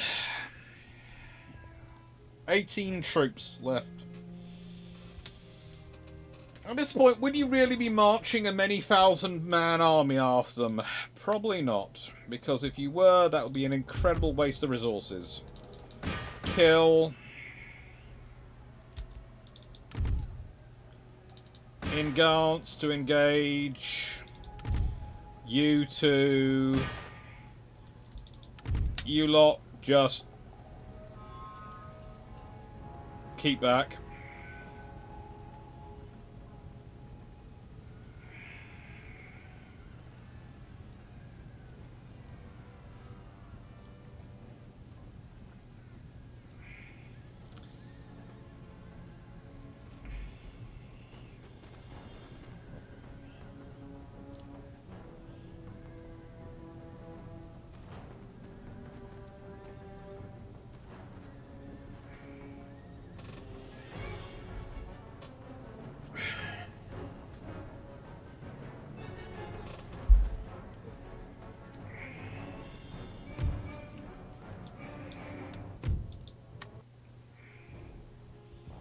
If that army is still going, then frankly something seriously wrong going on in the world. Fleet has arrived. That was ages ago. New port emerges. Already seen that. Go. Decided to go with a trade port, if I remember correctly, from Boston. You have got to be kidding me.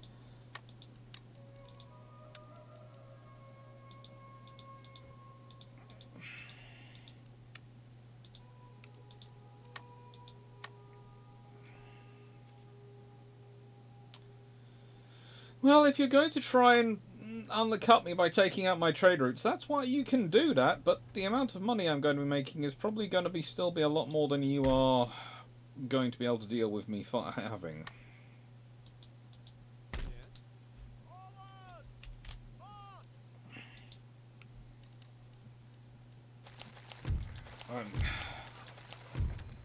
Let's go through the policies and the ministers. And just go, right then, we're doing that. We're doing that. And we're doing that. A national summary, that pushes up our income. Now, let's go to our trade agreements and go, right then, why have I not got a trade agreement going with you? Okay, you want something for a trade agreement. What do you want? I'll give you carronades. Nope, you want more. Okay. I wonder if I can get a trade agreement going with you. We're not well, actually, let's see if we can do request peace, request trade agreement. And what would I like? I'd like Wealth of Nations, please.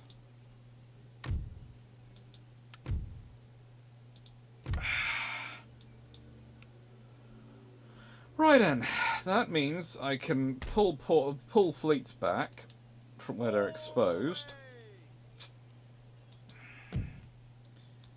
And I doubt I will not be fighting a war soon against someone, because I'm sure I've got a war still going on somewhere. I haven't.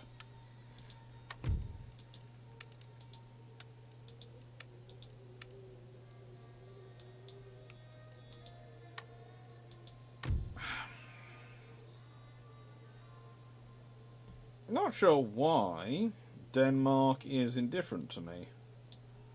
Perhaps I should try some winning, winning knife. Present state gift. Caroline, I honestly don't like you that much.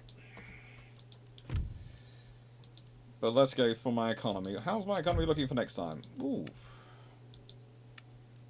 Let's see, where have I got problems going on? Oh, these guys look absolutely freaking terrible.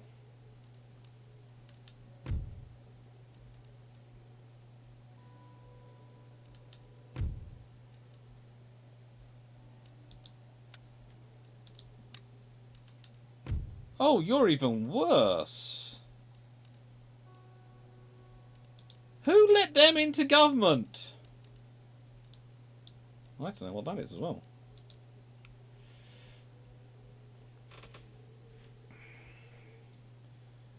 Right then, so what can I do navy cost-wise, etc. to save things? Now I've got this large army sitting here, which I want to keep. They're going to be expensive, but I'm going to keep them because I want to do naughty things to them. But now, you see, I don't have this navy need to be over here. They can go over here. And I can go to my fifth rates here. And they go, you are very nice and useful. But I don't need you as much in these waters. I'm going to leave the sixth rates where they are. But I'm going to take you guys out, and I'm going to send you over to here to reinforce the fleet in the Indian Ocean. Which I'm also going to have drawn already into there. I've got a decent-sized army sitting here, ready to start this, which is going to be the next thing. And then now I'm going to have a naval force down here. I'm going to go after these rebels, because if I take them out, that's easy meat for me to take out without me starting a war with any of the major powers. And that gets me more resources. Now, minor nations. United States, open negotiations. Request alliance.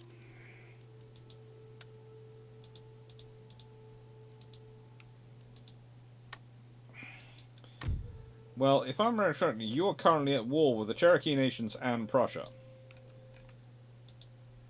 I think I'm going to take out the Cherokee nations for you. You know why I'm going to do that? Because out of the goodness of my heart, you must be kidding me.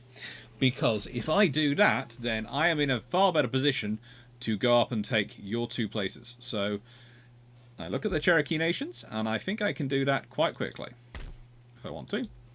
And then that gives me Georgia.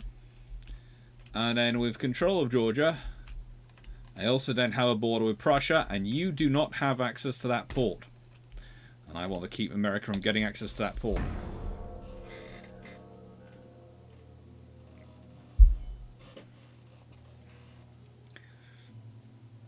Look, I don't think you should have profiling in any way for government in terms of IQ tests or anything. But I do have this theory that you should have a general knowledge test. I'm not sure who should be in charge of setting it. That's the main problem. But I think actually maybe it should be the National Pub Quiz Association or something like that. Produces their most advanced general knowledge and pub quiz test. And they produce several of them. And one of them is selected at random. And everyone who's standing for office in the country has to actually take it. And if you score less than 75% on this general knowledge test, you're not allowed to stand. How's that sound? The National Pub Quiz Association, or something like that. Because it will be a good tester. If you cannot pass this level of knowledge of a pub quiz, really should you be in charge of the country?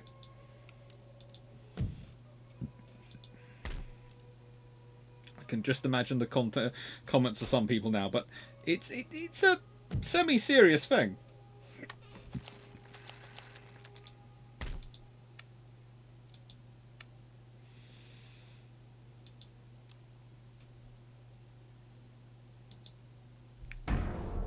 There is actually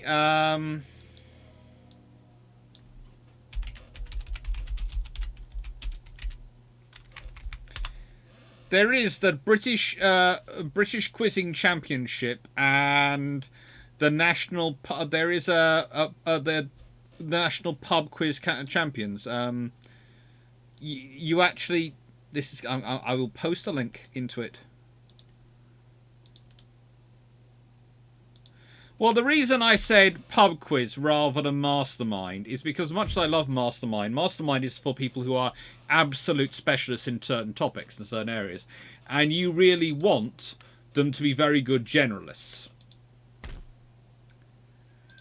And that's that's a problem, really.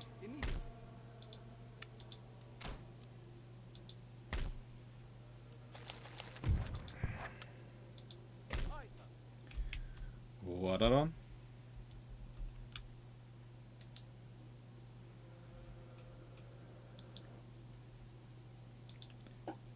So that's why I sort of went with pub quiz rather than the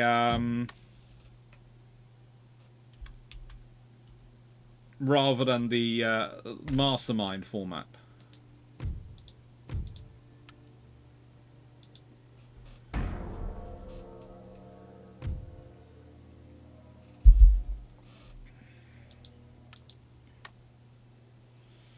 I'm going to end up war with someone just because they want to start taking some of my territories off me to try and even the financial odds, aren't I?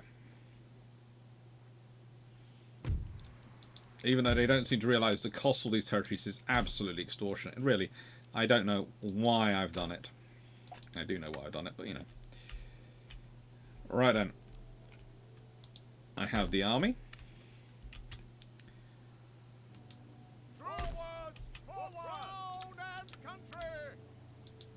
You'll be more than enough for the mission I'm just about to send you guys on.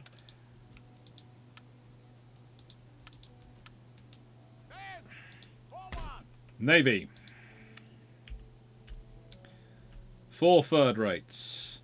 And an army of goodness knows what. A lot. You're heading down here. And your first port of call is going to be this port. And you're going to turn up to them. And then we're going to send troops from there.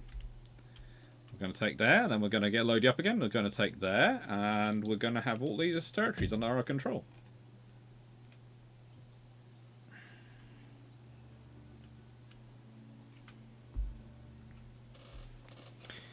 Yes, but the trouble is, you're never going to have a minister be a specialist enough in a specialist in their subject to do what you want them to do.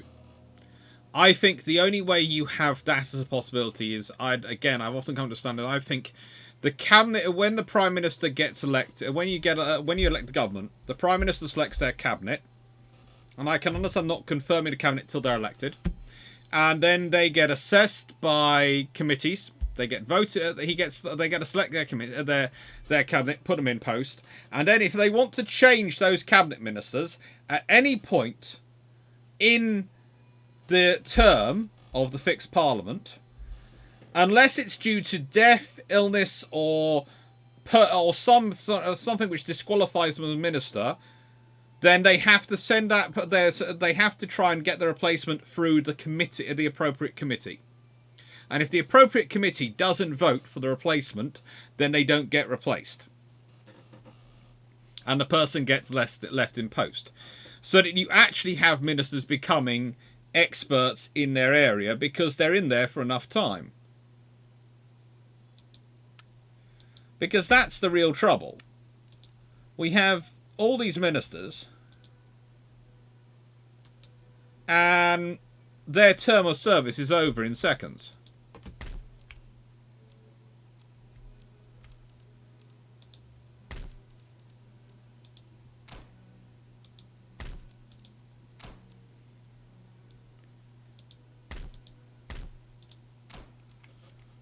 And do I want to use 1200 anyway? Yeah. What's that for? That's for what's that part of? That is actually part of New France, isn't it? It is. Ooh, timber-lobbing. Timber-lobbing fun. Fleet's arrived. 9:30, 7:20, 7:20, 7:20.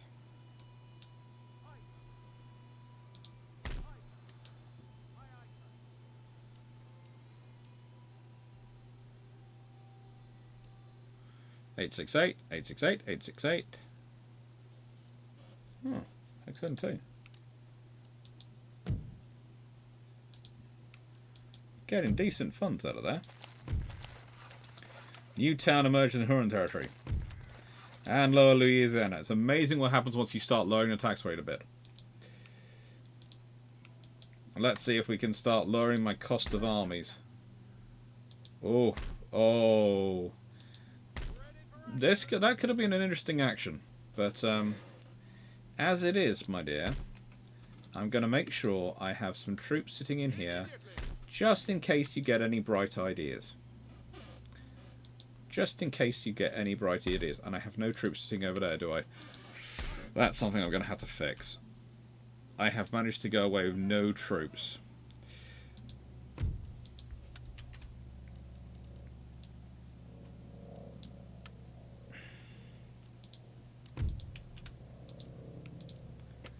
Right on. This is probably going to be a bit of steamroller.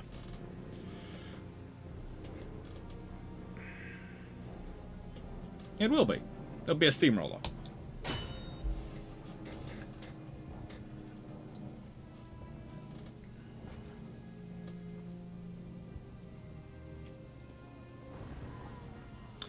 No. Pub quiz format, definitely. That's the way I go.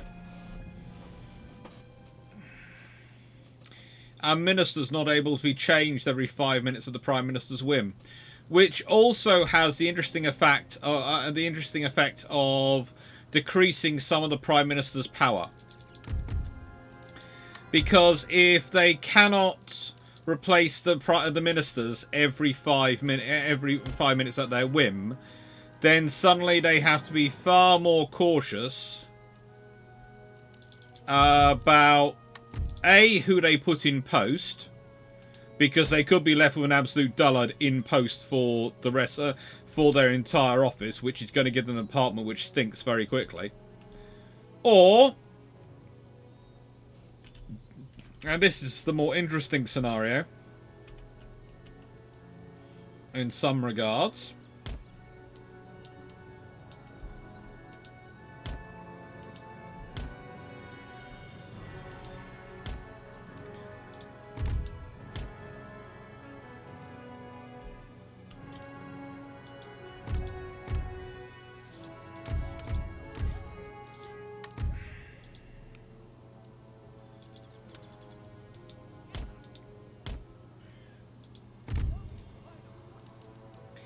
Or, alternatively, if that minister decides they disagree with the Prime Minister's position on something, let's say a minister disagrees in terms of the spending their department's getting, they can make a right stink about it.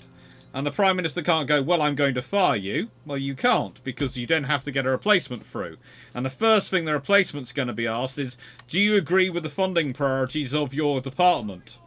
And if they say yes, people are going to say, well, then you're obviously not actually doing your job. And if they say no, you're in the same problem as you are with me. So,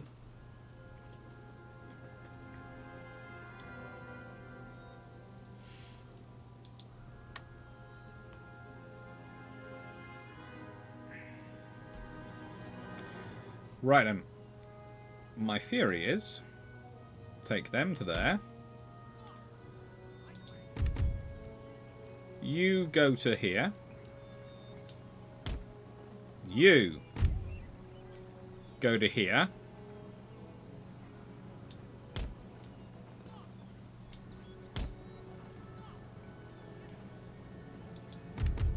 And you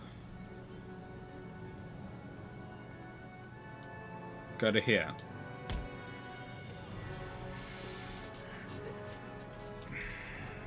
Honestly, I'm almost at this point ignoring what these guys, the rebels, are doing.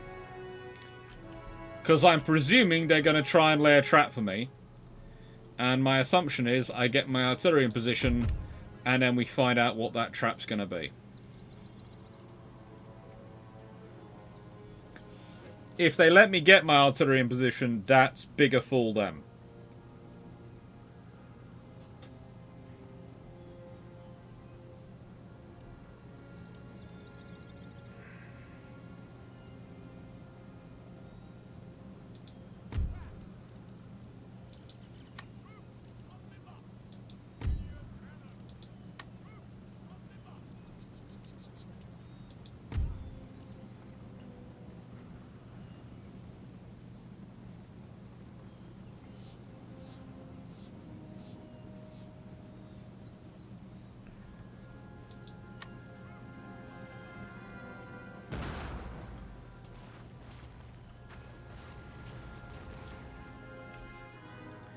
As you can see, they've done the worst possible thing they could have done, really. They've let me get my artillery set up before they've started moving.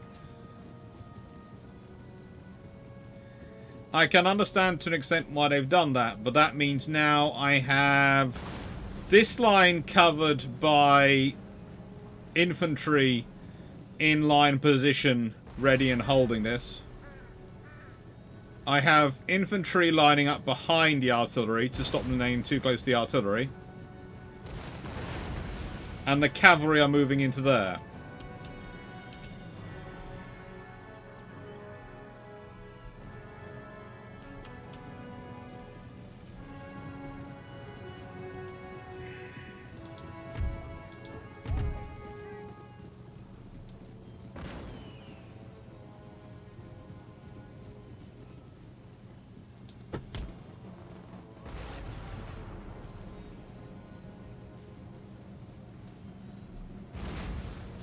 No, I don't, Steve Clark. I don't think any government, any MP would ever instigate that policy.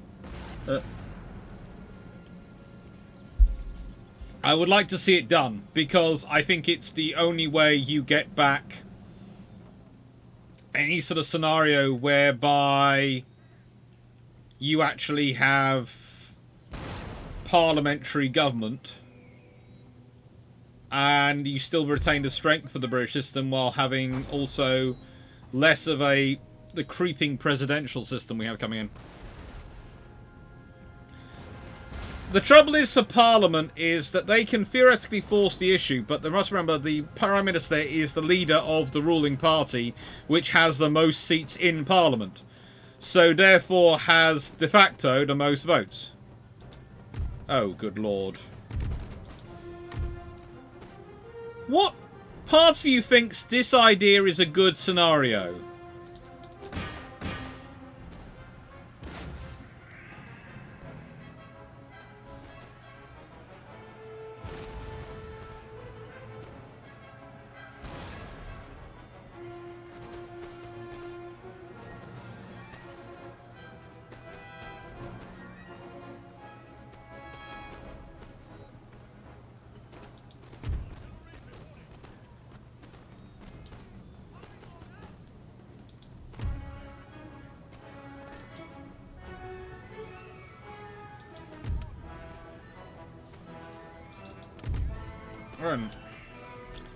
So we appear to have taken them out.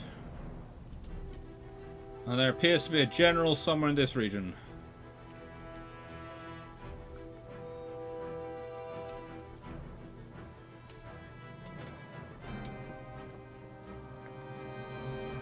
That's just not good. Cavalry, here please.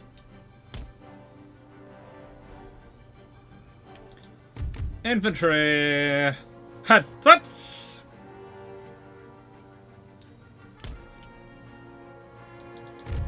Infantry of the right, please advance. You're going to go to the town.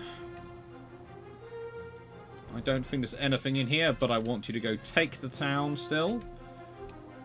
You're going to go and take the town hall.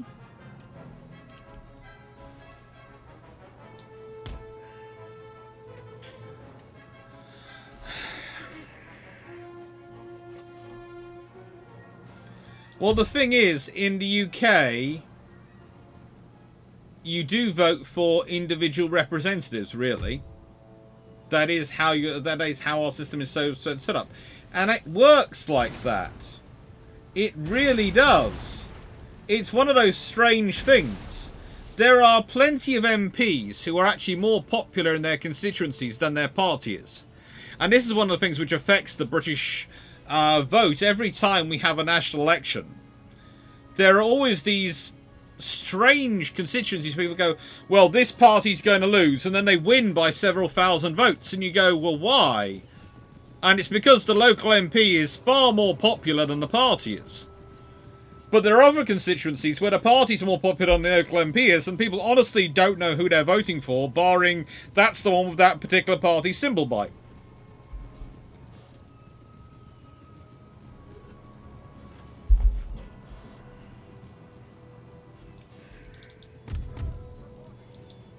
Run.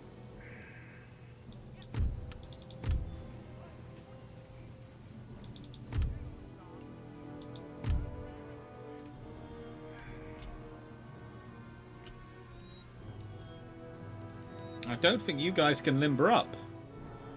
Because your horses are still running a long way away from you.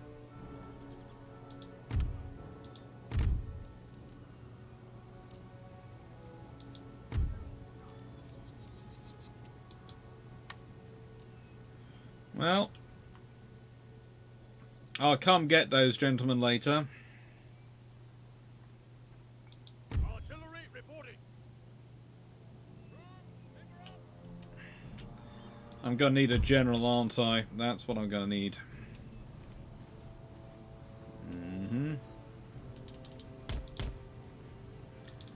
Right. They are still...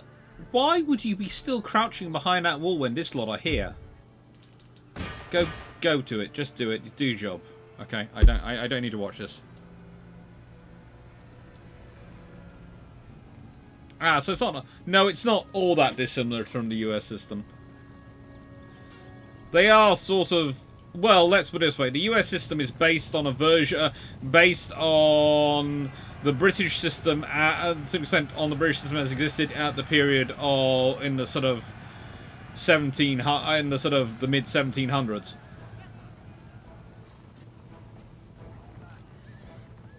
In the nicest way, you're against somewhere in the region of 200 cavalry. There's any of you still surviving?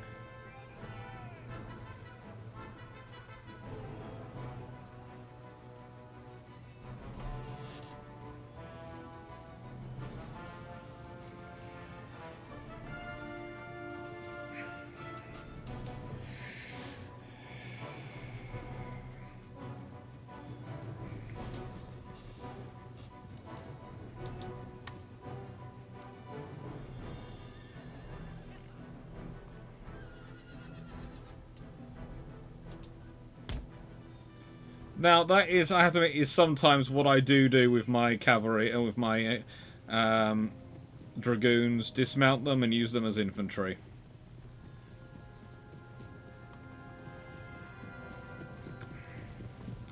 They make fairly decent infantry in those circumstances, but not the best. But literally, I'm doing this just because I can at the moment, because there's no other reason or thing that I have to bother with. Because there is literally no one for me to fight left. Hang on. There apparently are some troops in this region.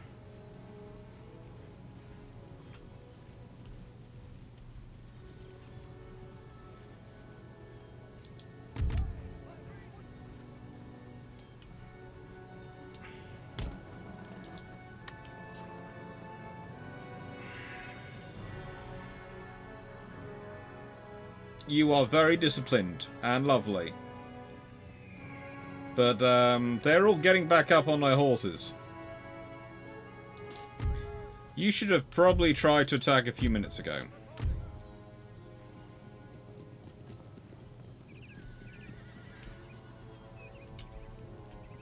Bye-bye.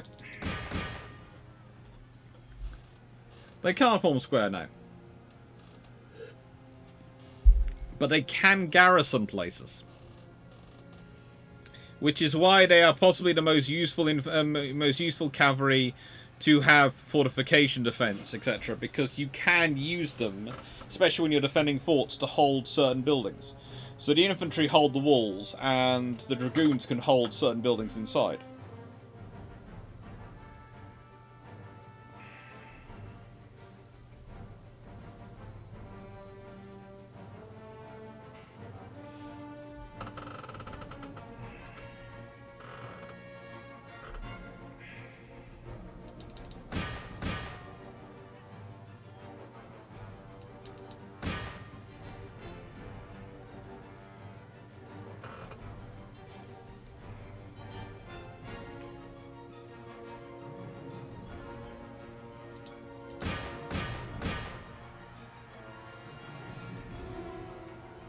I basically have a mob of dragoons coming for you, and you're coming at me individual unit at a time. This is not good. Arch maintenance, hello. Yep. That's when you dismount them. When you're defending a town, city, streets, you can dismount them, and you can cause all sorts of fun with dragoons then. Oh. Go on.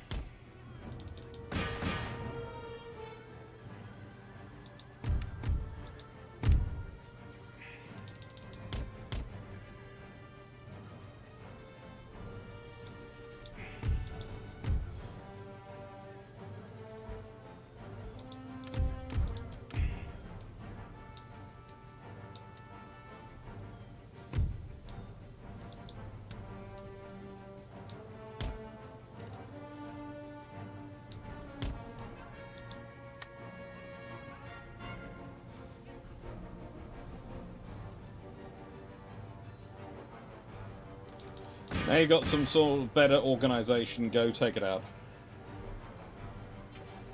Ah, Holmes, hello, I've lovely to...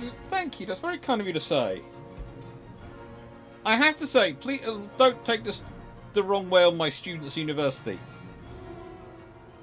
You get far more feedback on the videos than you do on lectures. If you ask students, how did you enjoy that lecture? They go, Most you get is the box of chocolates at the end of the year, or... And this is always the fun thing, because my students have realised that I don't drink alcohol. And of course, for other lecturers, the bottle of wine is the usual thing at Christmas. So I get bottles of 1901 at Christmas. Which I love. But has caused a few of my colleagues to be slightly miffed, because they feel that means the students spend far more time trying to hunt it down for me than they do thinking about them. But, you know, life happens. Yeah, I know, the brain's fried at the end of the day. And let's be honest, I am enough energy coming across the screen. Imagine being trapped in a room with me for 3 hours. And yes, I have several hundred of you to talk to, but I'm bouncing all around the room, being a constant force of energy for those 3 hours. I'd be tired.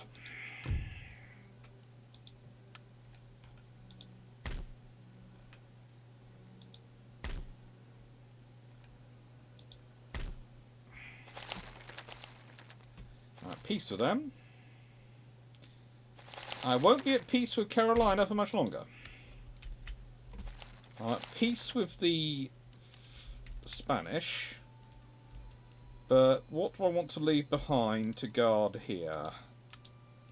And that gives me 3, 6. I don't need. I can probably leave 3 of those behind. Take the rest with me. And I'll leave one of those behind as well. The rest of you go to here, where you will find a cavalry unit, a couple of infantry. Yes, you'll find some troops. That will make up for the ones you've left behind. I've lost a gentleman, and I've lost a Protestant ministry. Oh, that's problematic, but not impossible to deal with. I'm not surprised I captured a region. I think I realised I captured a region. The more question is going to be, how am I going to capture the next region? What troops am I going to leave behind to guard here? And what troops am I going to take with me?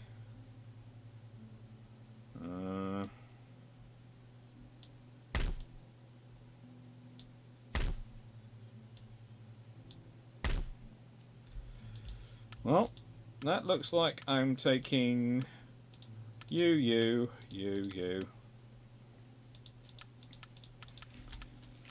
Off to the boats. Anything more? Load.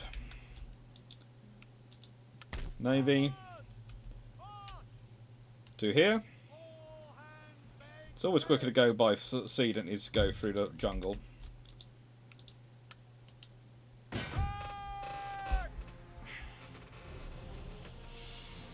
Okay, this is going to be another interesting fight, isn't it?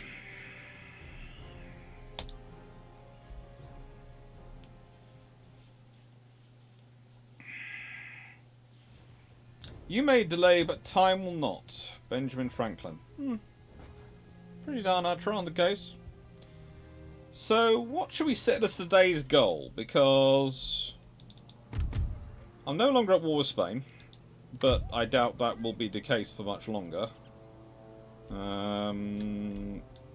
Let's actually divide that into two groups.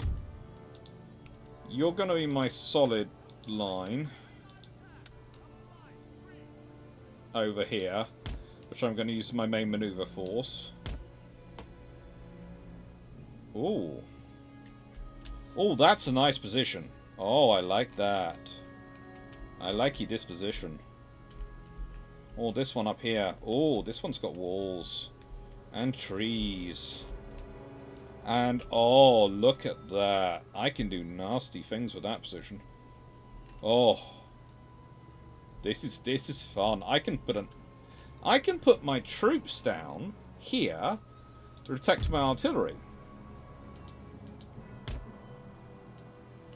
So you can go behind that wall.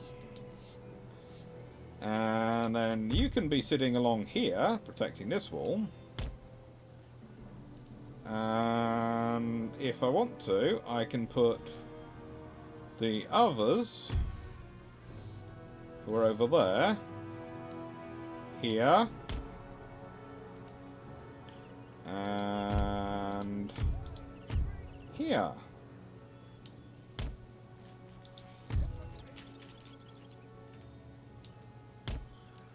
So then I put the artillery here, unlimber. Hopefully you lot are firing over their heads. I need to make them slightly lower, don't I? I will push you forward to the wall before you guys open fire, okay? Good. Right then. And you are definitely firing over their heads.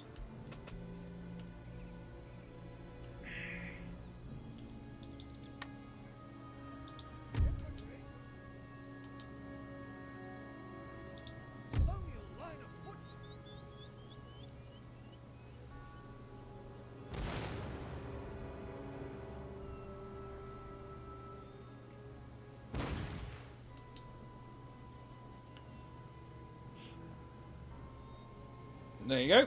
I've got a nice solid protection in place.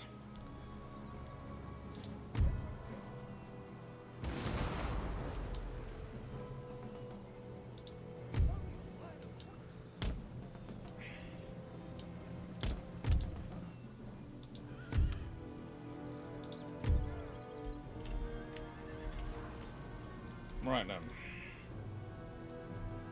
Cavalry, go to here. Maneuver infantry. Time for you guys to start earning your bacon by actually maneuvering.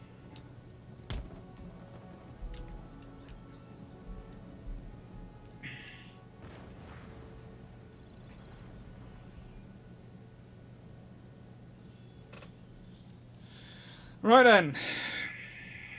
Have we got any more interesting positions? They have medicine men running away over there. Okay, they're off going to hide up there.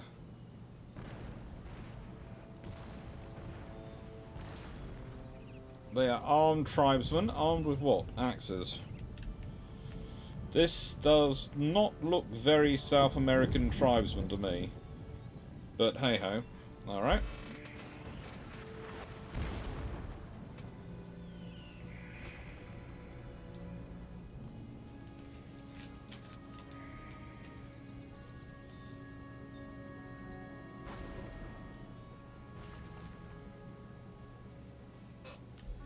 So, thanks to these walls, as you can see, preparing to defend me as I fire over them, I've got those troops down there, and troops here to protect this artillery position up here. And if they were going to try and circle round, I should probably see them coming.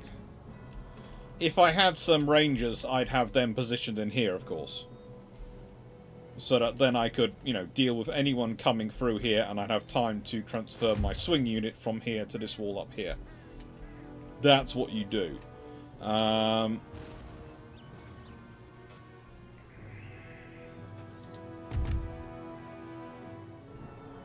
Maneuver infantry, keep maneuvering. I have a feeling that's the general. But I think that might be a trap over there, but I think that's the general. So I'm going to send the dragoons to find out if it is a trap, because my theory is the dragoons are the best, most reliable cavalry when it comes to giving the orders to withdraw. Now, these guys are hanging around here, so maybe they've got troops stored and hidden in this forest. That's where I would put them. Honestly, if I was defending this territory, I would not have come out to me at all. But what can I say? It's this AI.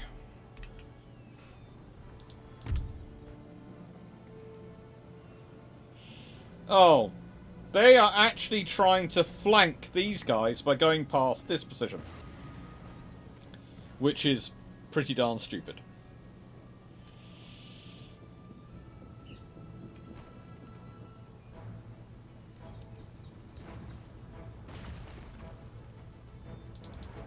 Yep. They have found all the enemy troops. Withdraw.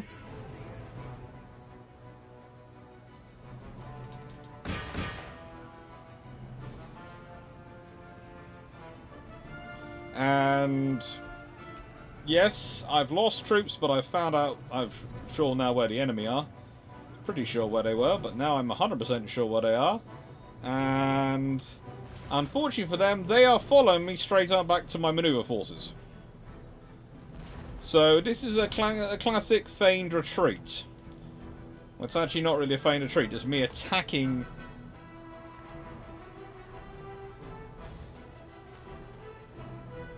their armed tribesmen who they're relying on doing quite a lot of fighting.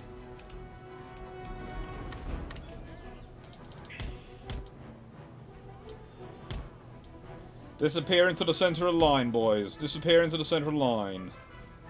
Now again, if you were sensibly controlling this force, you'd probably be going, I'm going to come along here because I can protect my troops under this cover, and then once they're close, I can then engage.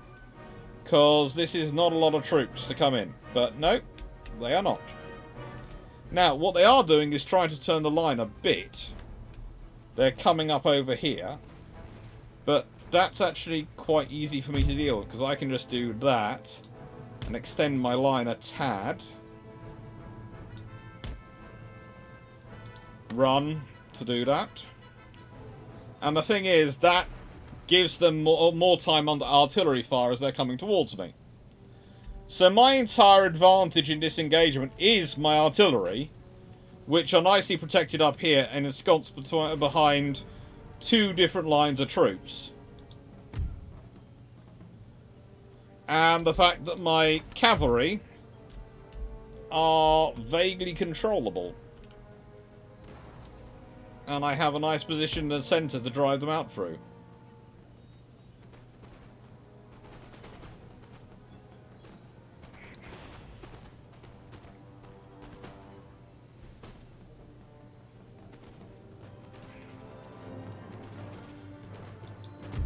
Will you stop shooting people in the back? Friendly fire is a thing, but as a rule, when you're following formation tactics, they don't do it.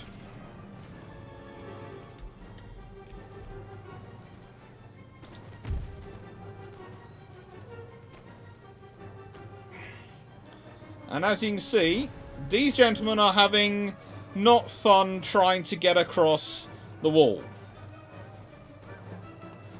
It allows my troops to hold the line far easier.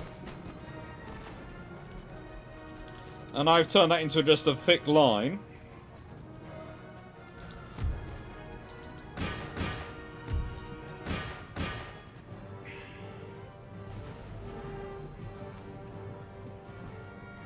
And now I can redeploy my cavalry to actually engage them.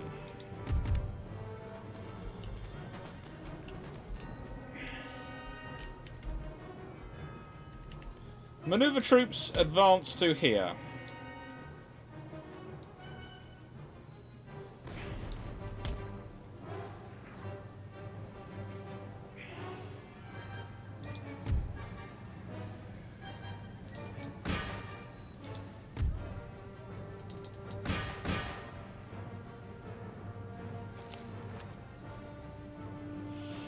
Enemy general's dead.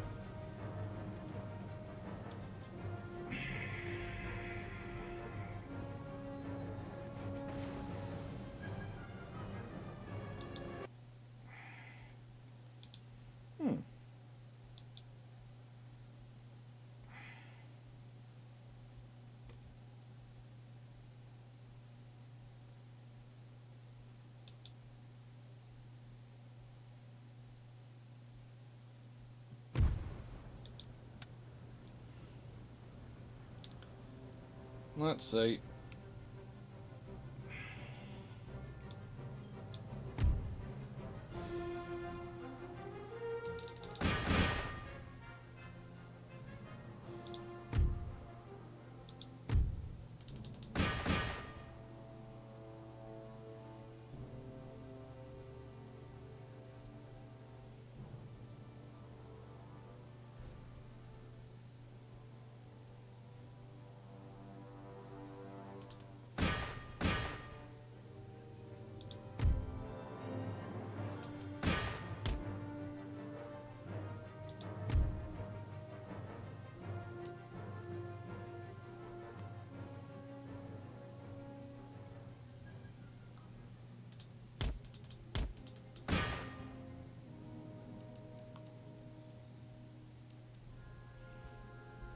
Let's see if we can catch up with them.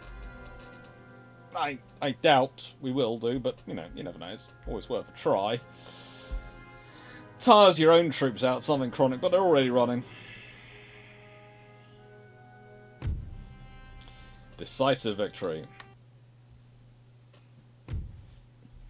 Not quite sure why it decides what's a heroic victory, a decisive victory, and a, you know, everything else. But, that's going to be worthwhile investing some money in.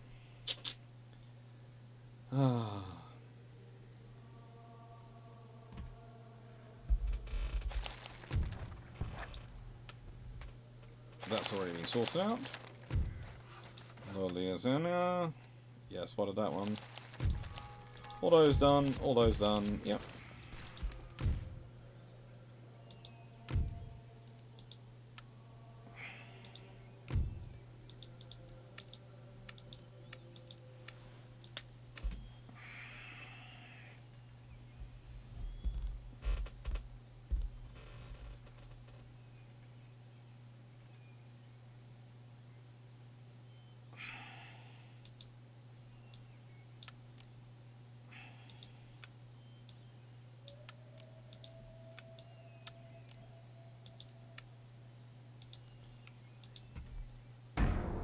It's always a case of balancing the amount of money you get in from taxation in this game versus the growth of everything. And it's very true to life in that respect. You always have to watch out that you're investing taxation as well, because just using it for things like armies, great things to give you lots of troops. That's brilliant. You have lots of troops. That makes you very happy in many regards, but it also means you have lots of troops, which you have to pay for, and keep running, and support. And that's expensive. So, I need to fix quite a lot of these things. Oh, that's a steam pump gold mine is definitely what I want down there, isn't it? Oh, that's another potential gold mine. Literally. Yep, both of those are getting upgraded.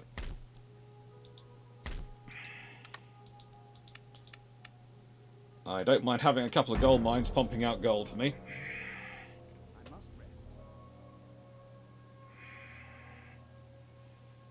Control of literal gold mines does tend to help with the finances, you know.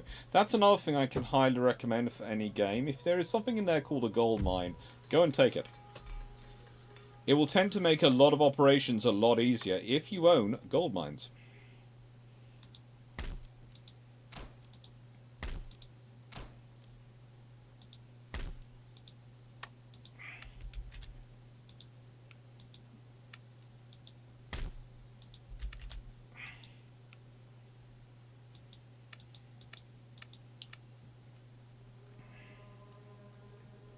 Tend to be financially quite lucrative places to have control of.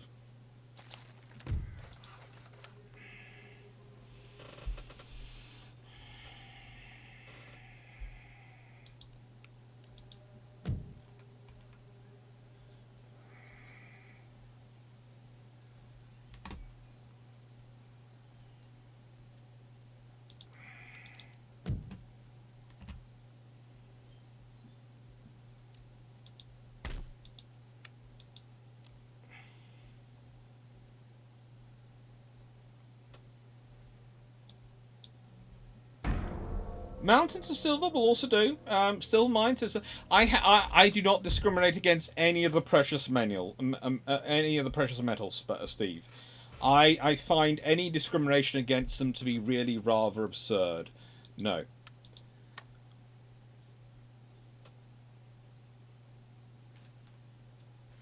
I do not understand any leader who would say I will discriminate against this particular precious metal because I don't feel like having it bringing me wealth for my people to benefit from.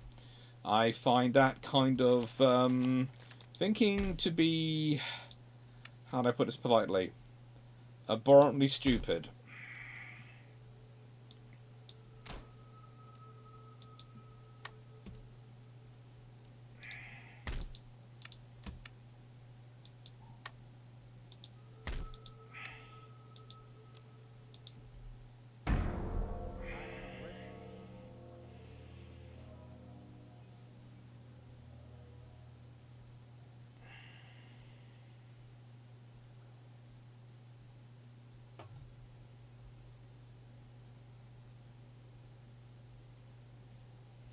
Especially gold, because it's an eminently fungible asset, which really does allow you to grow the rest of your finances. I think, considering the amount of money I've just invested up here, I should probably have some more soldiery up here. Because currently, this is worth 1,549, but it's also worth about that much in trades. It's worth about 2,500, and it's kind of also got my only second classical university in it. So yeah, putting some decent money in it to defend it would seem rather on the sensible side of things. So, I'm going to put one of those. I need to put you to there. I'm going to leave 2 of you and 1 of you behind in there.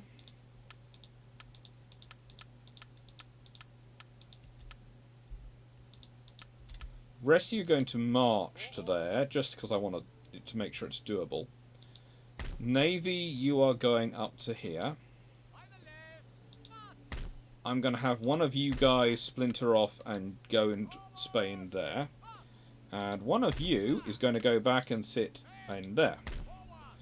And then the rest of you are going to go to probably back to Port Royal in Jamaica, because then I can deploy you to where I want to go, which of course is I want to take that off Spain. Ah! Free bottle man. Edward, really? You're a free bottle man? I will need to give you some other duties, won't I? But there again, you're a sailor, so you being pished the whole time doesn't really bother me much. Tends to make you better, as a rule. It's like I have a very nice deep gem mine shaft over here. Very useful.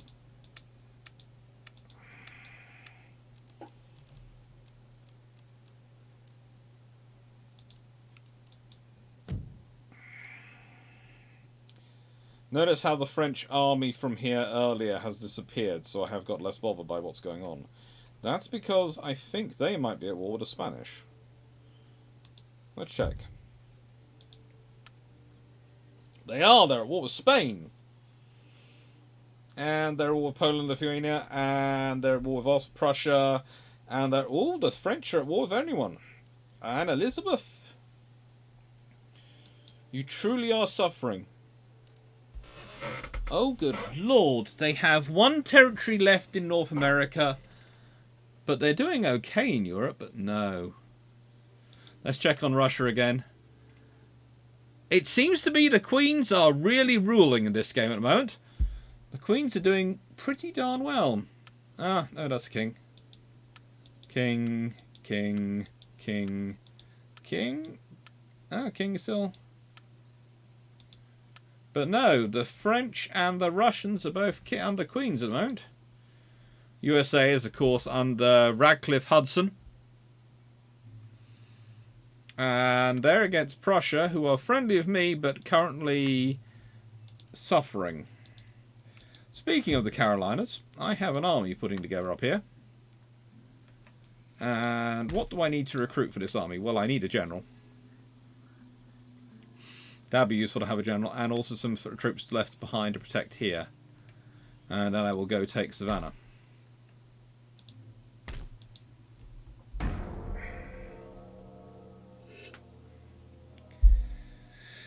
So, plan today, take Savannah, continue my conquest of North America, and, well, yeah, at about 5-ish, if I'm happy with where I am, I will head off. I might even try a raid and to send you on to somewhere else again. Although that did go brilliantly the last time when I attempted it, didn't it?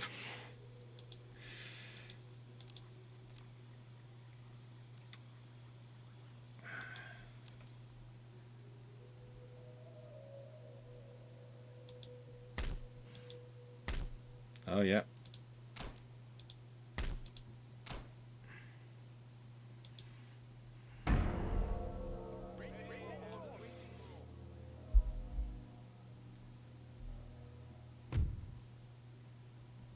Spain has declared war on me. I will call on my allies for help. And their allies will probably go into war with... Ah! I have been joined by Russia and France. Morocco Confederacy and Austria refused to join me, so they are no longer allies. Which is useful. But also means that there could be some interesting things coming for me. Refuse the offer. For Spain, that was a really, really bad decision, because if anyone's poised to take a lot of Spain off them, it's me.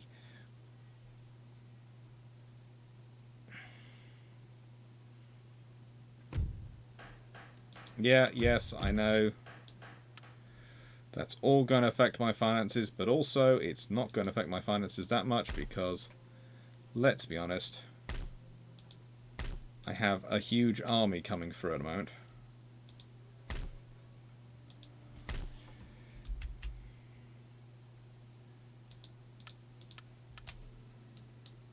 Anything more?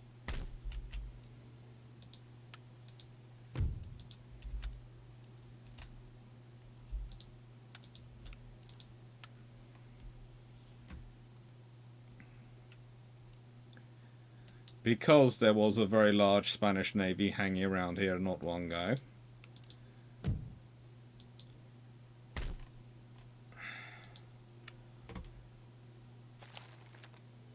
No Spanish trade going through there. No Spanish trade going through there. Spanish navy is here. Well, what's they got here? Oh, they've got quite a big navy there. Ew, that's quite a powerful navy. And judging by how my navy's performed lately, I'm going to do something a little bit naughty. I'm going to leave you guys there. I'm going to get you out, but I'm not going to get you too far. Hang on. Oh. That's the really naughty one I could do, isn't it? Couldn't I? Will I get away with this? Will I get away with this? We'll see. So I got them there. I got them pursuing that. Let's go down to here. Oh. So Spain has 6,000 worth of trade going that way. And they have 3,000. So where do you think I'm going to go and intercept the trade of? You are right. If you said, Alex, you're going to try and intercept both.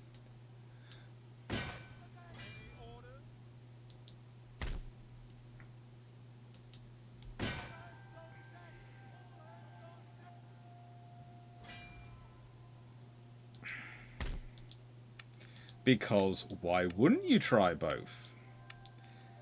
Ah, I can get some sepoys out here. That's probably useful to have some sepoy troops out here. And so that gives me 2 at 6 of them, and then I have got space for 2, 4, 6 infantry. Oh, I've only got 5 infantry out there. Yeah, I do need some more infantry out here to secure here. Do I need any more artillery? I've got 2 artillery pieces. Do I need some more cavalry? Considering the forces I'm facing, this will give me... That'll give me 9. I ideally want 10 so I can have 2 maneuvers, don't I?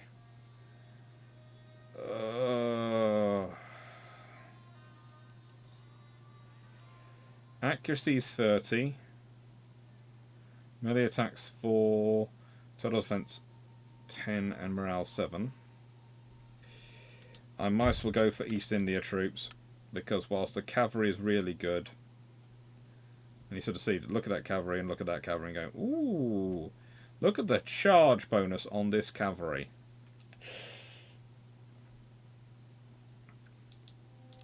Infantry wise, go for a 5-5 formation of 5 colonial line infantry and 5 East Indiamen. So that gives me 7 more troops in the recruitment, and I can actually mount a load of 8. So I have got an 8th unit I can add to that force. And I think I will add some more sepoy cavalry, because I like my sepoy cavalry, they're good. Now let's go and have a look around and see what I need to invest in. I probably need to build some troops up here, because I can guarantee, yes, there's a Spanish army coming. Oh, they're so predictable, it's absurd.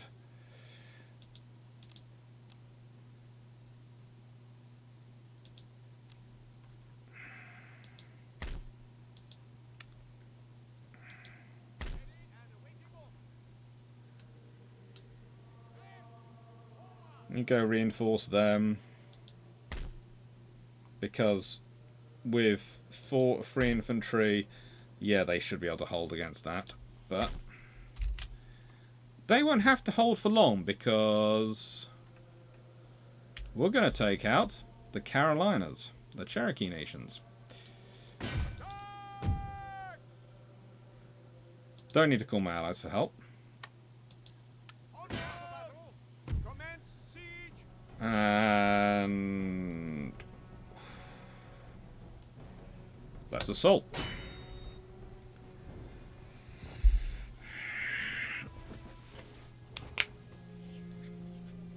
I'm tempted to now say taking Mexico is the end point for today's game. We'll see what we do. We've got a large army here, and if this army does well up here, I might well maneuver it on and take it down to take Mexico.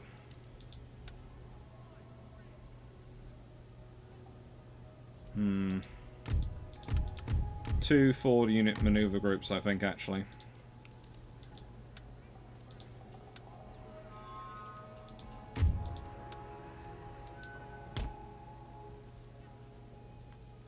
I'm going to expect them to come and attack me, because that's what this AI seems to be obsessed with doing. Coming and attacking me. So I'm going to position myself in the perfect position to defend. And then I'm going to let them come to me.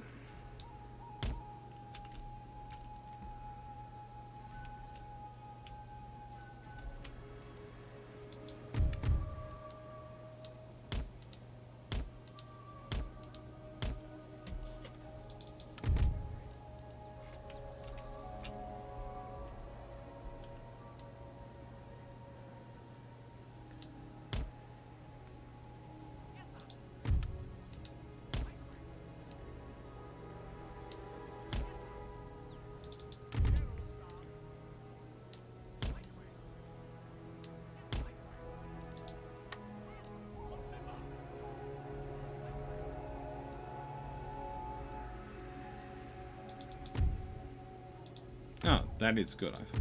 I did think I had more than two artillery.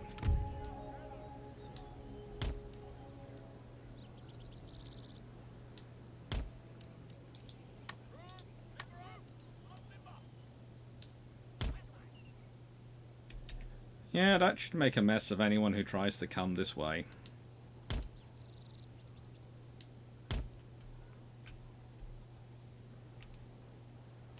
Basically, anyone tries to come this way, they're going to be getting artillery firing at them.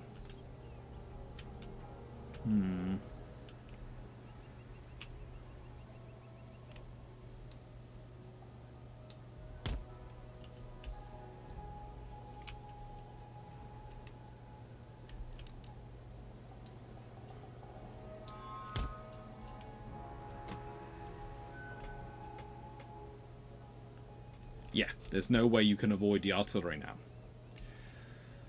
And right then, let's start putting cavalry. Your job, heavy cavalry, whether you like it or not, is general preservation. You are the General Preservation Society. So, gentlemen, you look brave. You look braw. You look like you're all the same person who's been cloned several times.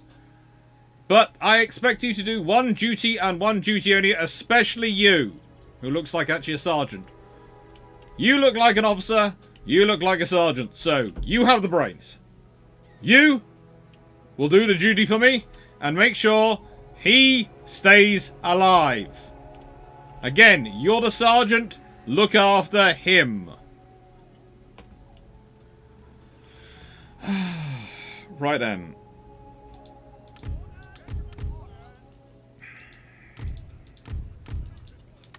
Right then.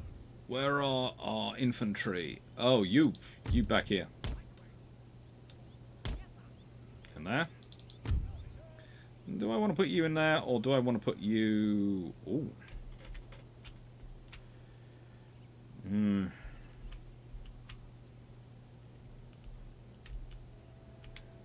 This is probably more of an interesting position for me to put you in. Really, I'd like a third one so I could put them in there, but well, we'll see what happens.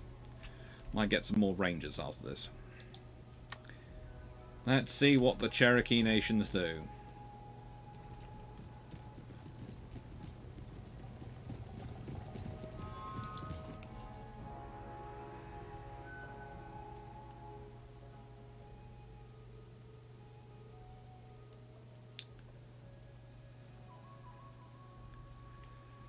Let's see how they position themselves, and then we'll work everything out from there. Do they have any artillery? I don't think they do. I'm looking for an artillery position. They appear not to have one. Oh. They are coming to me. I thought for a second there it was actually going to be a moment of a sensible command structure.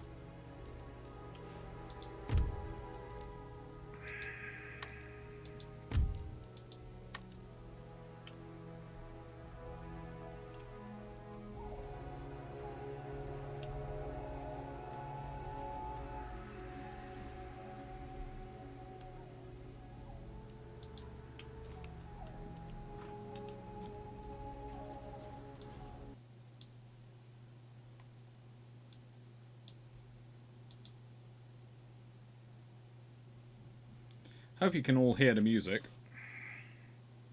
Not sure what it did there. Ah.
They've managed to rout some of my rangers.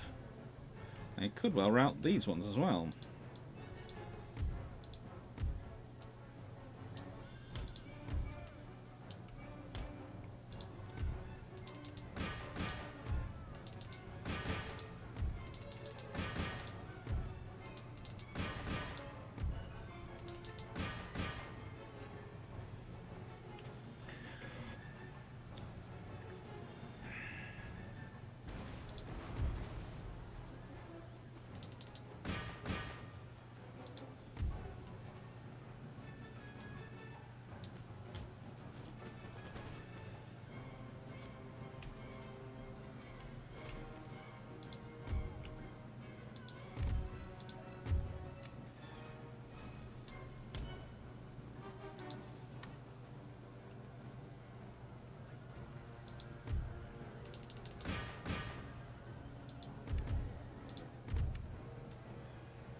This hasn't been the same.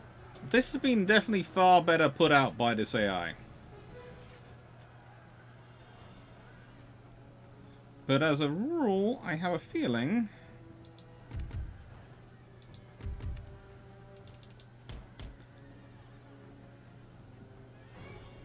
this will probably be not a good stand for them.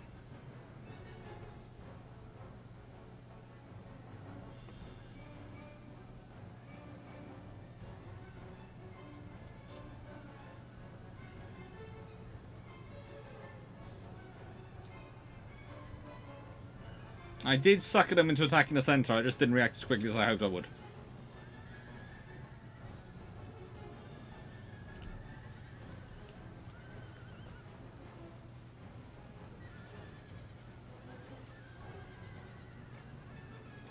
The chief's bodyguard is putting up the toughest resistance.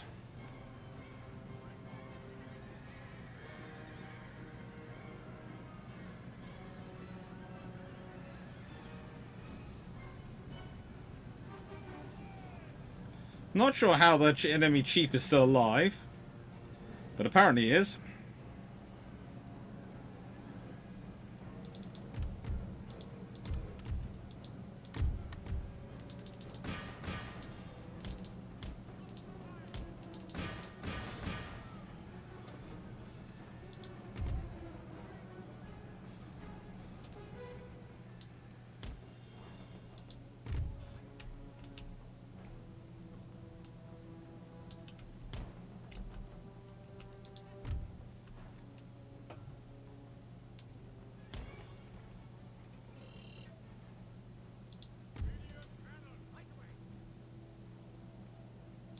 Battery reporting.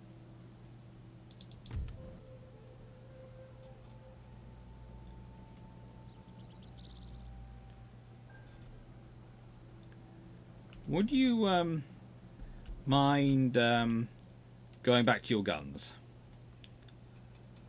Just an idea. I know you're enjoying playing. I'm not sure what it is you're playing exactly, but you know.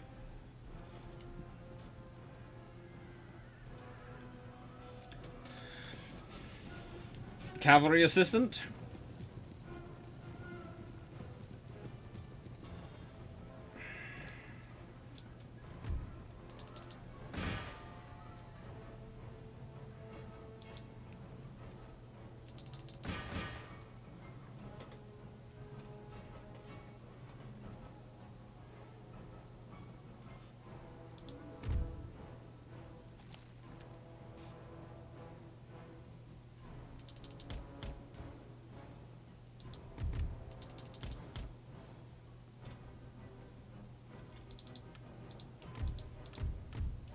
Ah, good old cavalry running away. That was my own fault, using you at full speed. And my generals had a heroic death. Ah, that's annoying. Oh.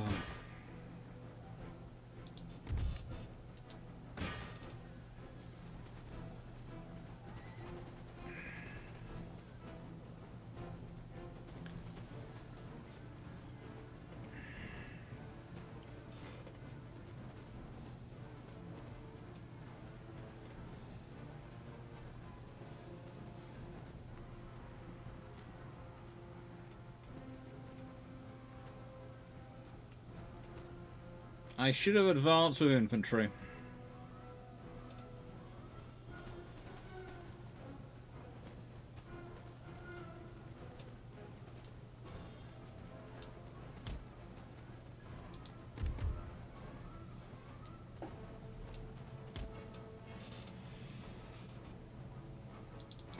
You're still protecting the artillery. Yeah, that's good.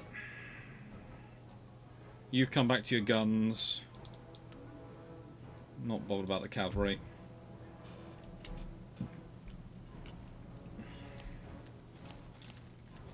We'll get you all sorted out in a bit.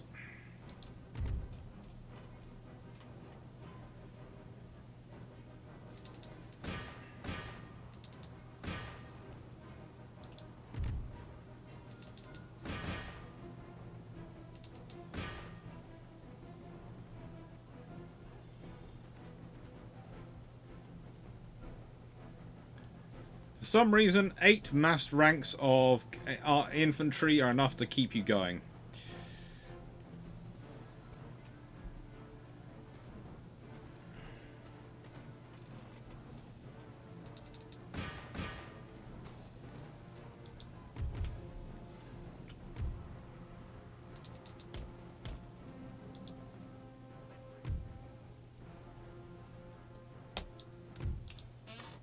And I think we won. And the reason I'm ending the battle, please note, is because I now am officially racing the clock.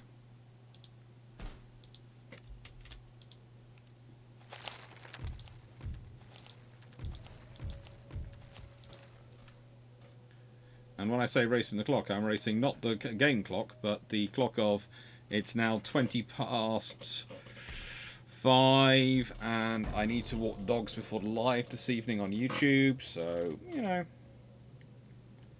we'll see. We'll see how far we get. Mexico's my target. Oh, that was silly. There are reinforcements coming.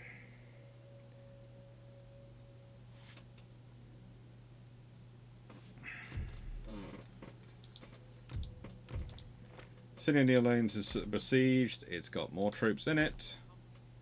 It's got these reinforcements. Yeah, you should have probably not done that. Yes, we shall, because whilst they've got horse artillery, that's not that heavy. They've got 2 infantry units and 1 cavalry unit, and I've got 4 solid infantry units, 2 cavalry units, and 2 bonus infantry units.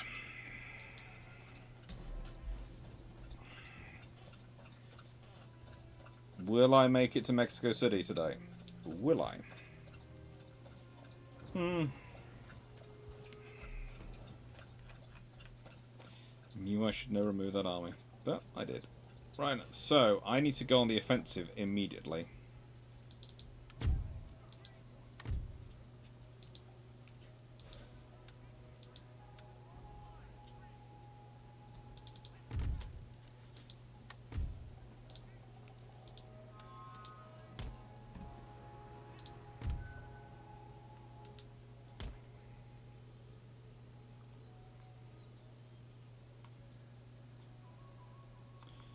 If I know them, they'll position themselves pretty much in the centre. So I'm going to use these to pin their infantry, these to manoeuvre, and these to be annoying. And I've got reinforcements already arriving. That's good. Oh, good. Right. Oh, that's cute.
You run. You guys run. You guys keep pace.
See what I mean about them not really positioning themselves properly?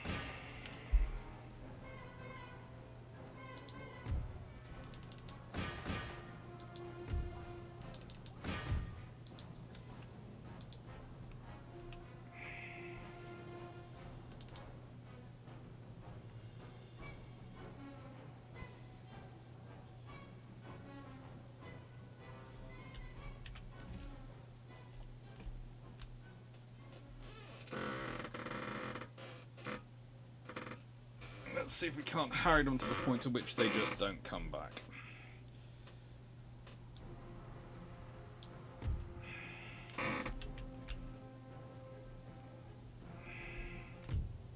Close victory. That wasn't a close victory, that was an annihilation.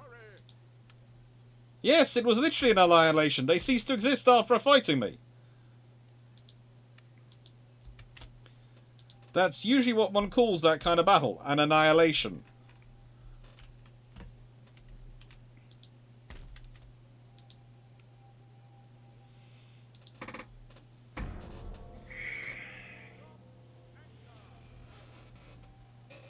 Let's see how much we can annoy the Spanish.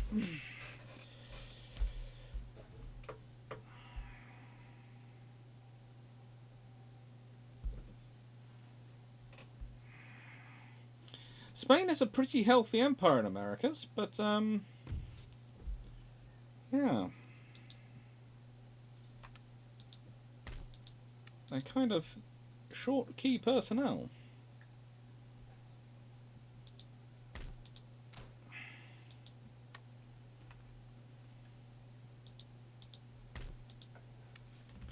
They're still rebuilding. They're rebuilding. Let's go check my finances to find out where I've got problems. Why did I have so little money this time? Well, I need about 7,000 a turn in terms of profit. So when I have less, what's interfering? There's something pirating my trade with India. Hello, you are pirating my trade with India. You have 2 fifth rates, 2 second rates, 4th rate, and 3 fifth rates. Okay, so you were designed to try and be stronger than any of the naval forces which I have at the moment.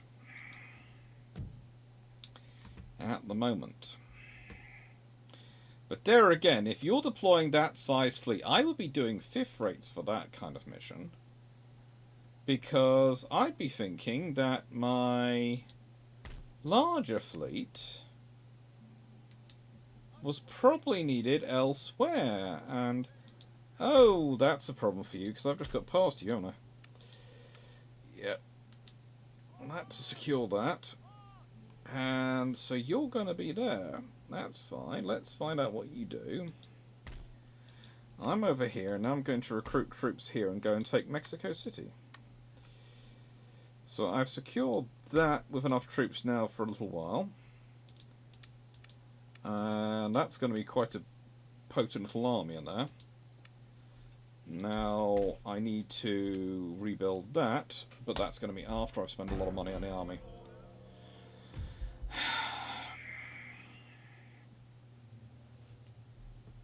They have meager wealth, moderate power, and you're not getting the Northwest Territories. I might give you some technology. If you give me suitable technology.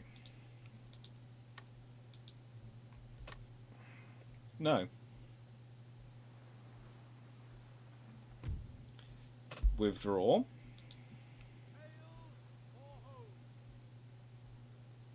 And that's fine to withdraw, because you have noticed what's next to that. I don't want to lose trade ships. I want to take trade ships.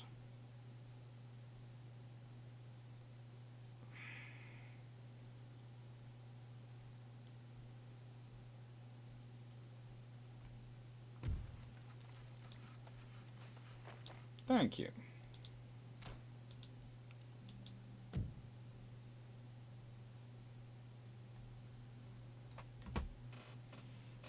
All these are offering various advantages to build them up, and I should be building them up, but at the moment I have to go fight a frigging war against the Spanish, who are just being stupid and losing. Oh, it's so annoying. They just did what I told them to. They'd everything be fine. Make some money. Right. This army. What do I need to leave as a garrison here? With the Prussians next door, I need to leave a hefty garrison. At least 2 of those have to be left behind. At least 4 of those. And probably 1 of those needs to be left behind, and the rest of you go and advance towards here. Once you get there, I will form you into an army with a general. Put some investment into that, so they have food, because food is good.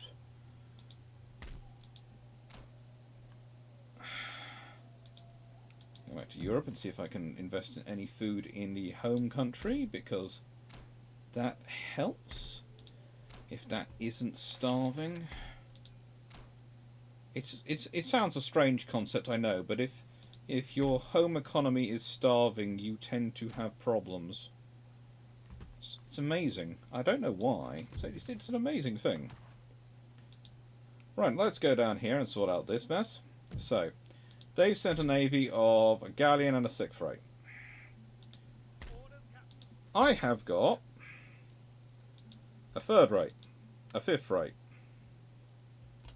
5th rate, which I can put on. I don't can't put on. Bum bum bum bum. Warships.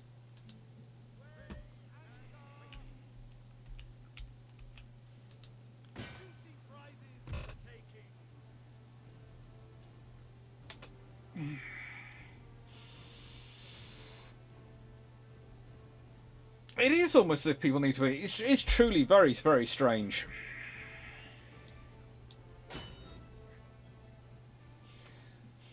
I didn't do the canon thing of if you wanted to actually have the naval battle, because this I want to be a naval battle.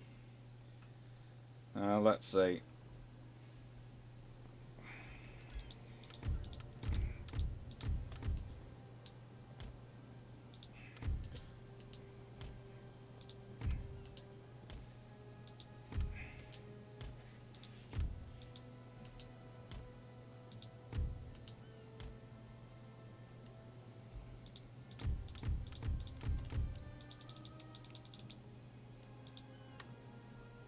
Reinforcements emerging. That's good. Let's see. That's more reinforcements coming from that direction. The enemy's over that direction. Sods. I forgot to check that. Ah, well. So, you will go and engage. You will go and engage. That. You will go and board the galleon. You will go and engage. You will go and engage. You will go and engage. I prefer you guys kept back, honestly. I want to capture the galleon. The rest are the others I'm not bothered about.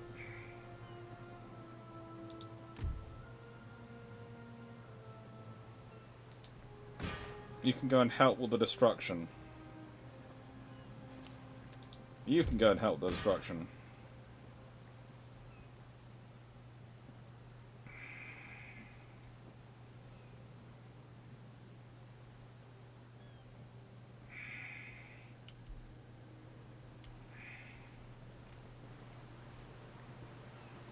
Bit of a mess, but we can figure this out. I forgot to check which direction the enemy was in, and I was arranging my fleet for the wind, and forgot to check that the wind isn't pointing towards the enemy. Oh.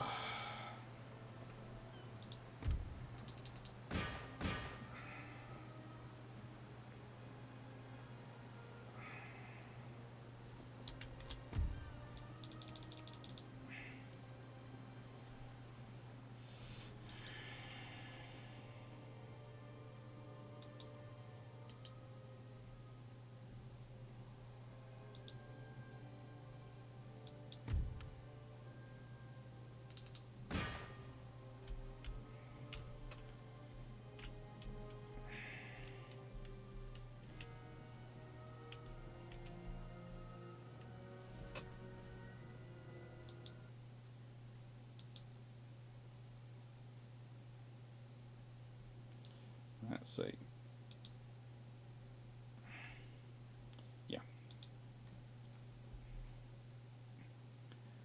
I really shouldn't be keeping this going much longer because I have to walk both dogs before the lives night. So this is probably going to have to be it. I'm not going to make Mexico City, but I have had another naval battle.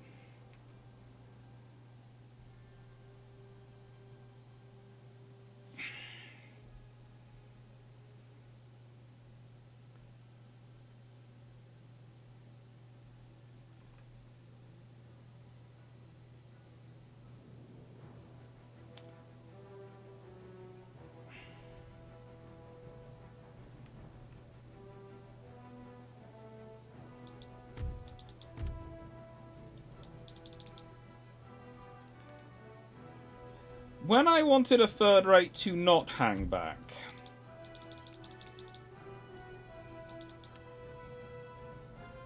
Why are you... What are you doing? I have no idea.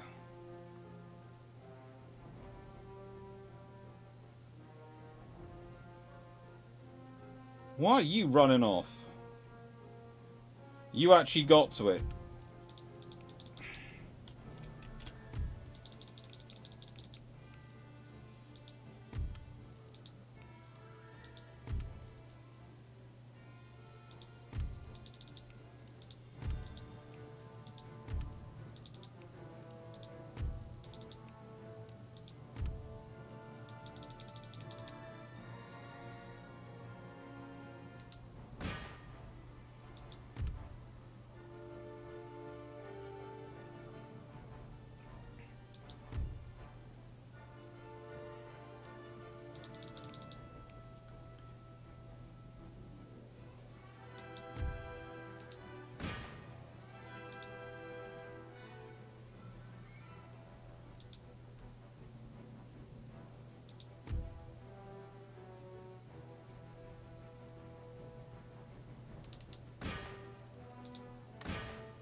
Pile all sails to canvas. All sails of yours to canvas. Engage and stop this ship getting away. I want to capture it.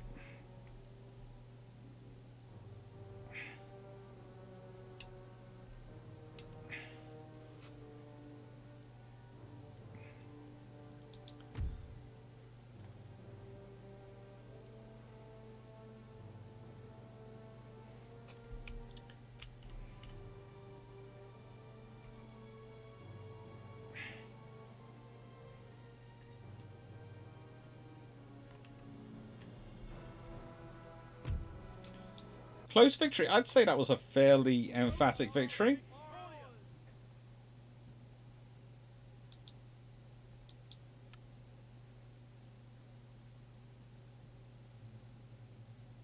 I'm not sure on a 6 for it. There again, this...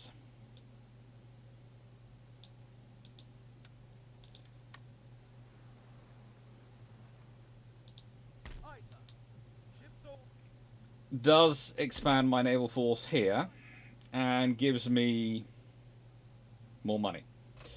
So yeah, without me having to send the ships down.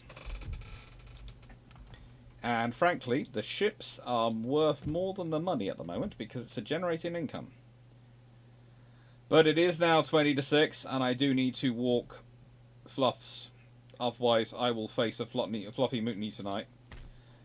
It's likely as not I will have Mighty Fluff with me, the Assistant Fluffy Research Assistant. And so I will say thank you very much, everyone, for watching. I hope you enjoyed. I hope you found it fun. And I hope I answered your questions, because that's the purpose of these things. I enjoy playing the games and answering the questions, and basically testing my brains out. So, thank you very much for watching. Take care, everyone. Thanks, Spike. Thank you, Runon. Thank you, Malgar. Thank you, Archmanis. Thank you, Seneca. Thank you... Who else? There was someone else chatting away at one point. And thank you, George Newman. And Sean Mack, thank you. Thank you very much, everyone. Thank you, everyone. Take care and have fun. So let's save this first to make sure I don't lose it.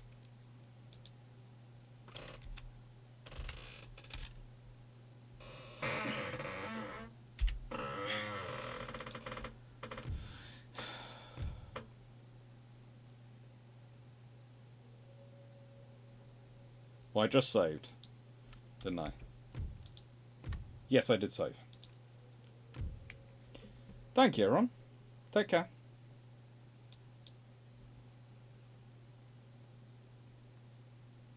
And see you in a bit.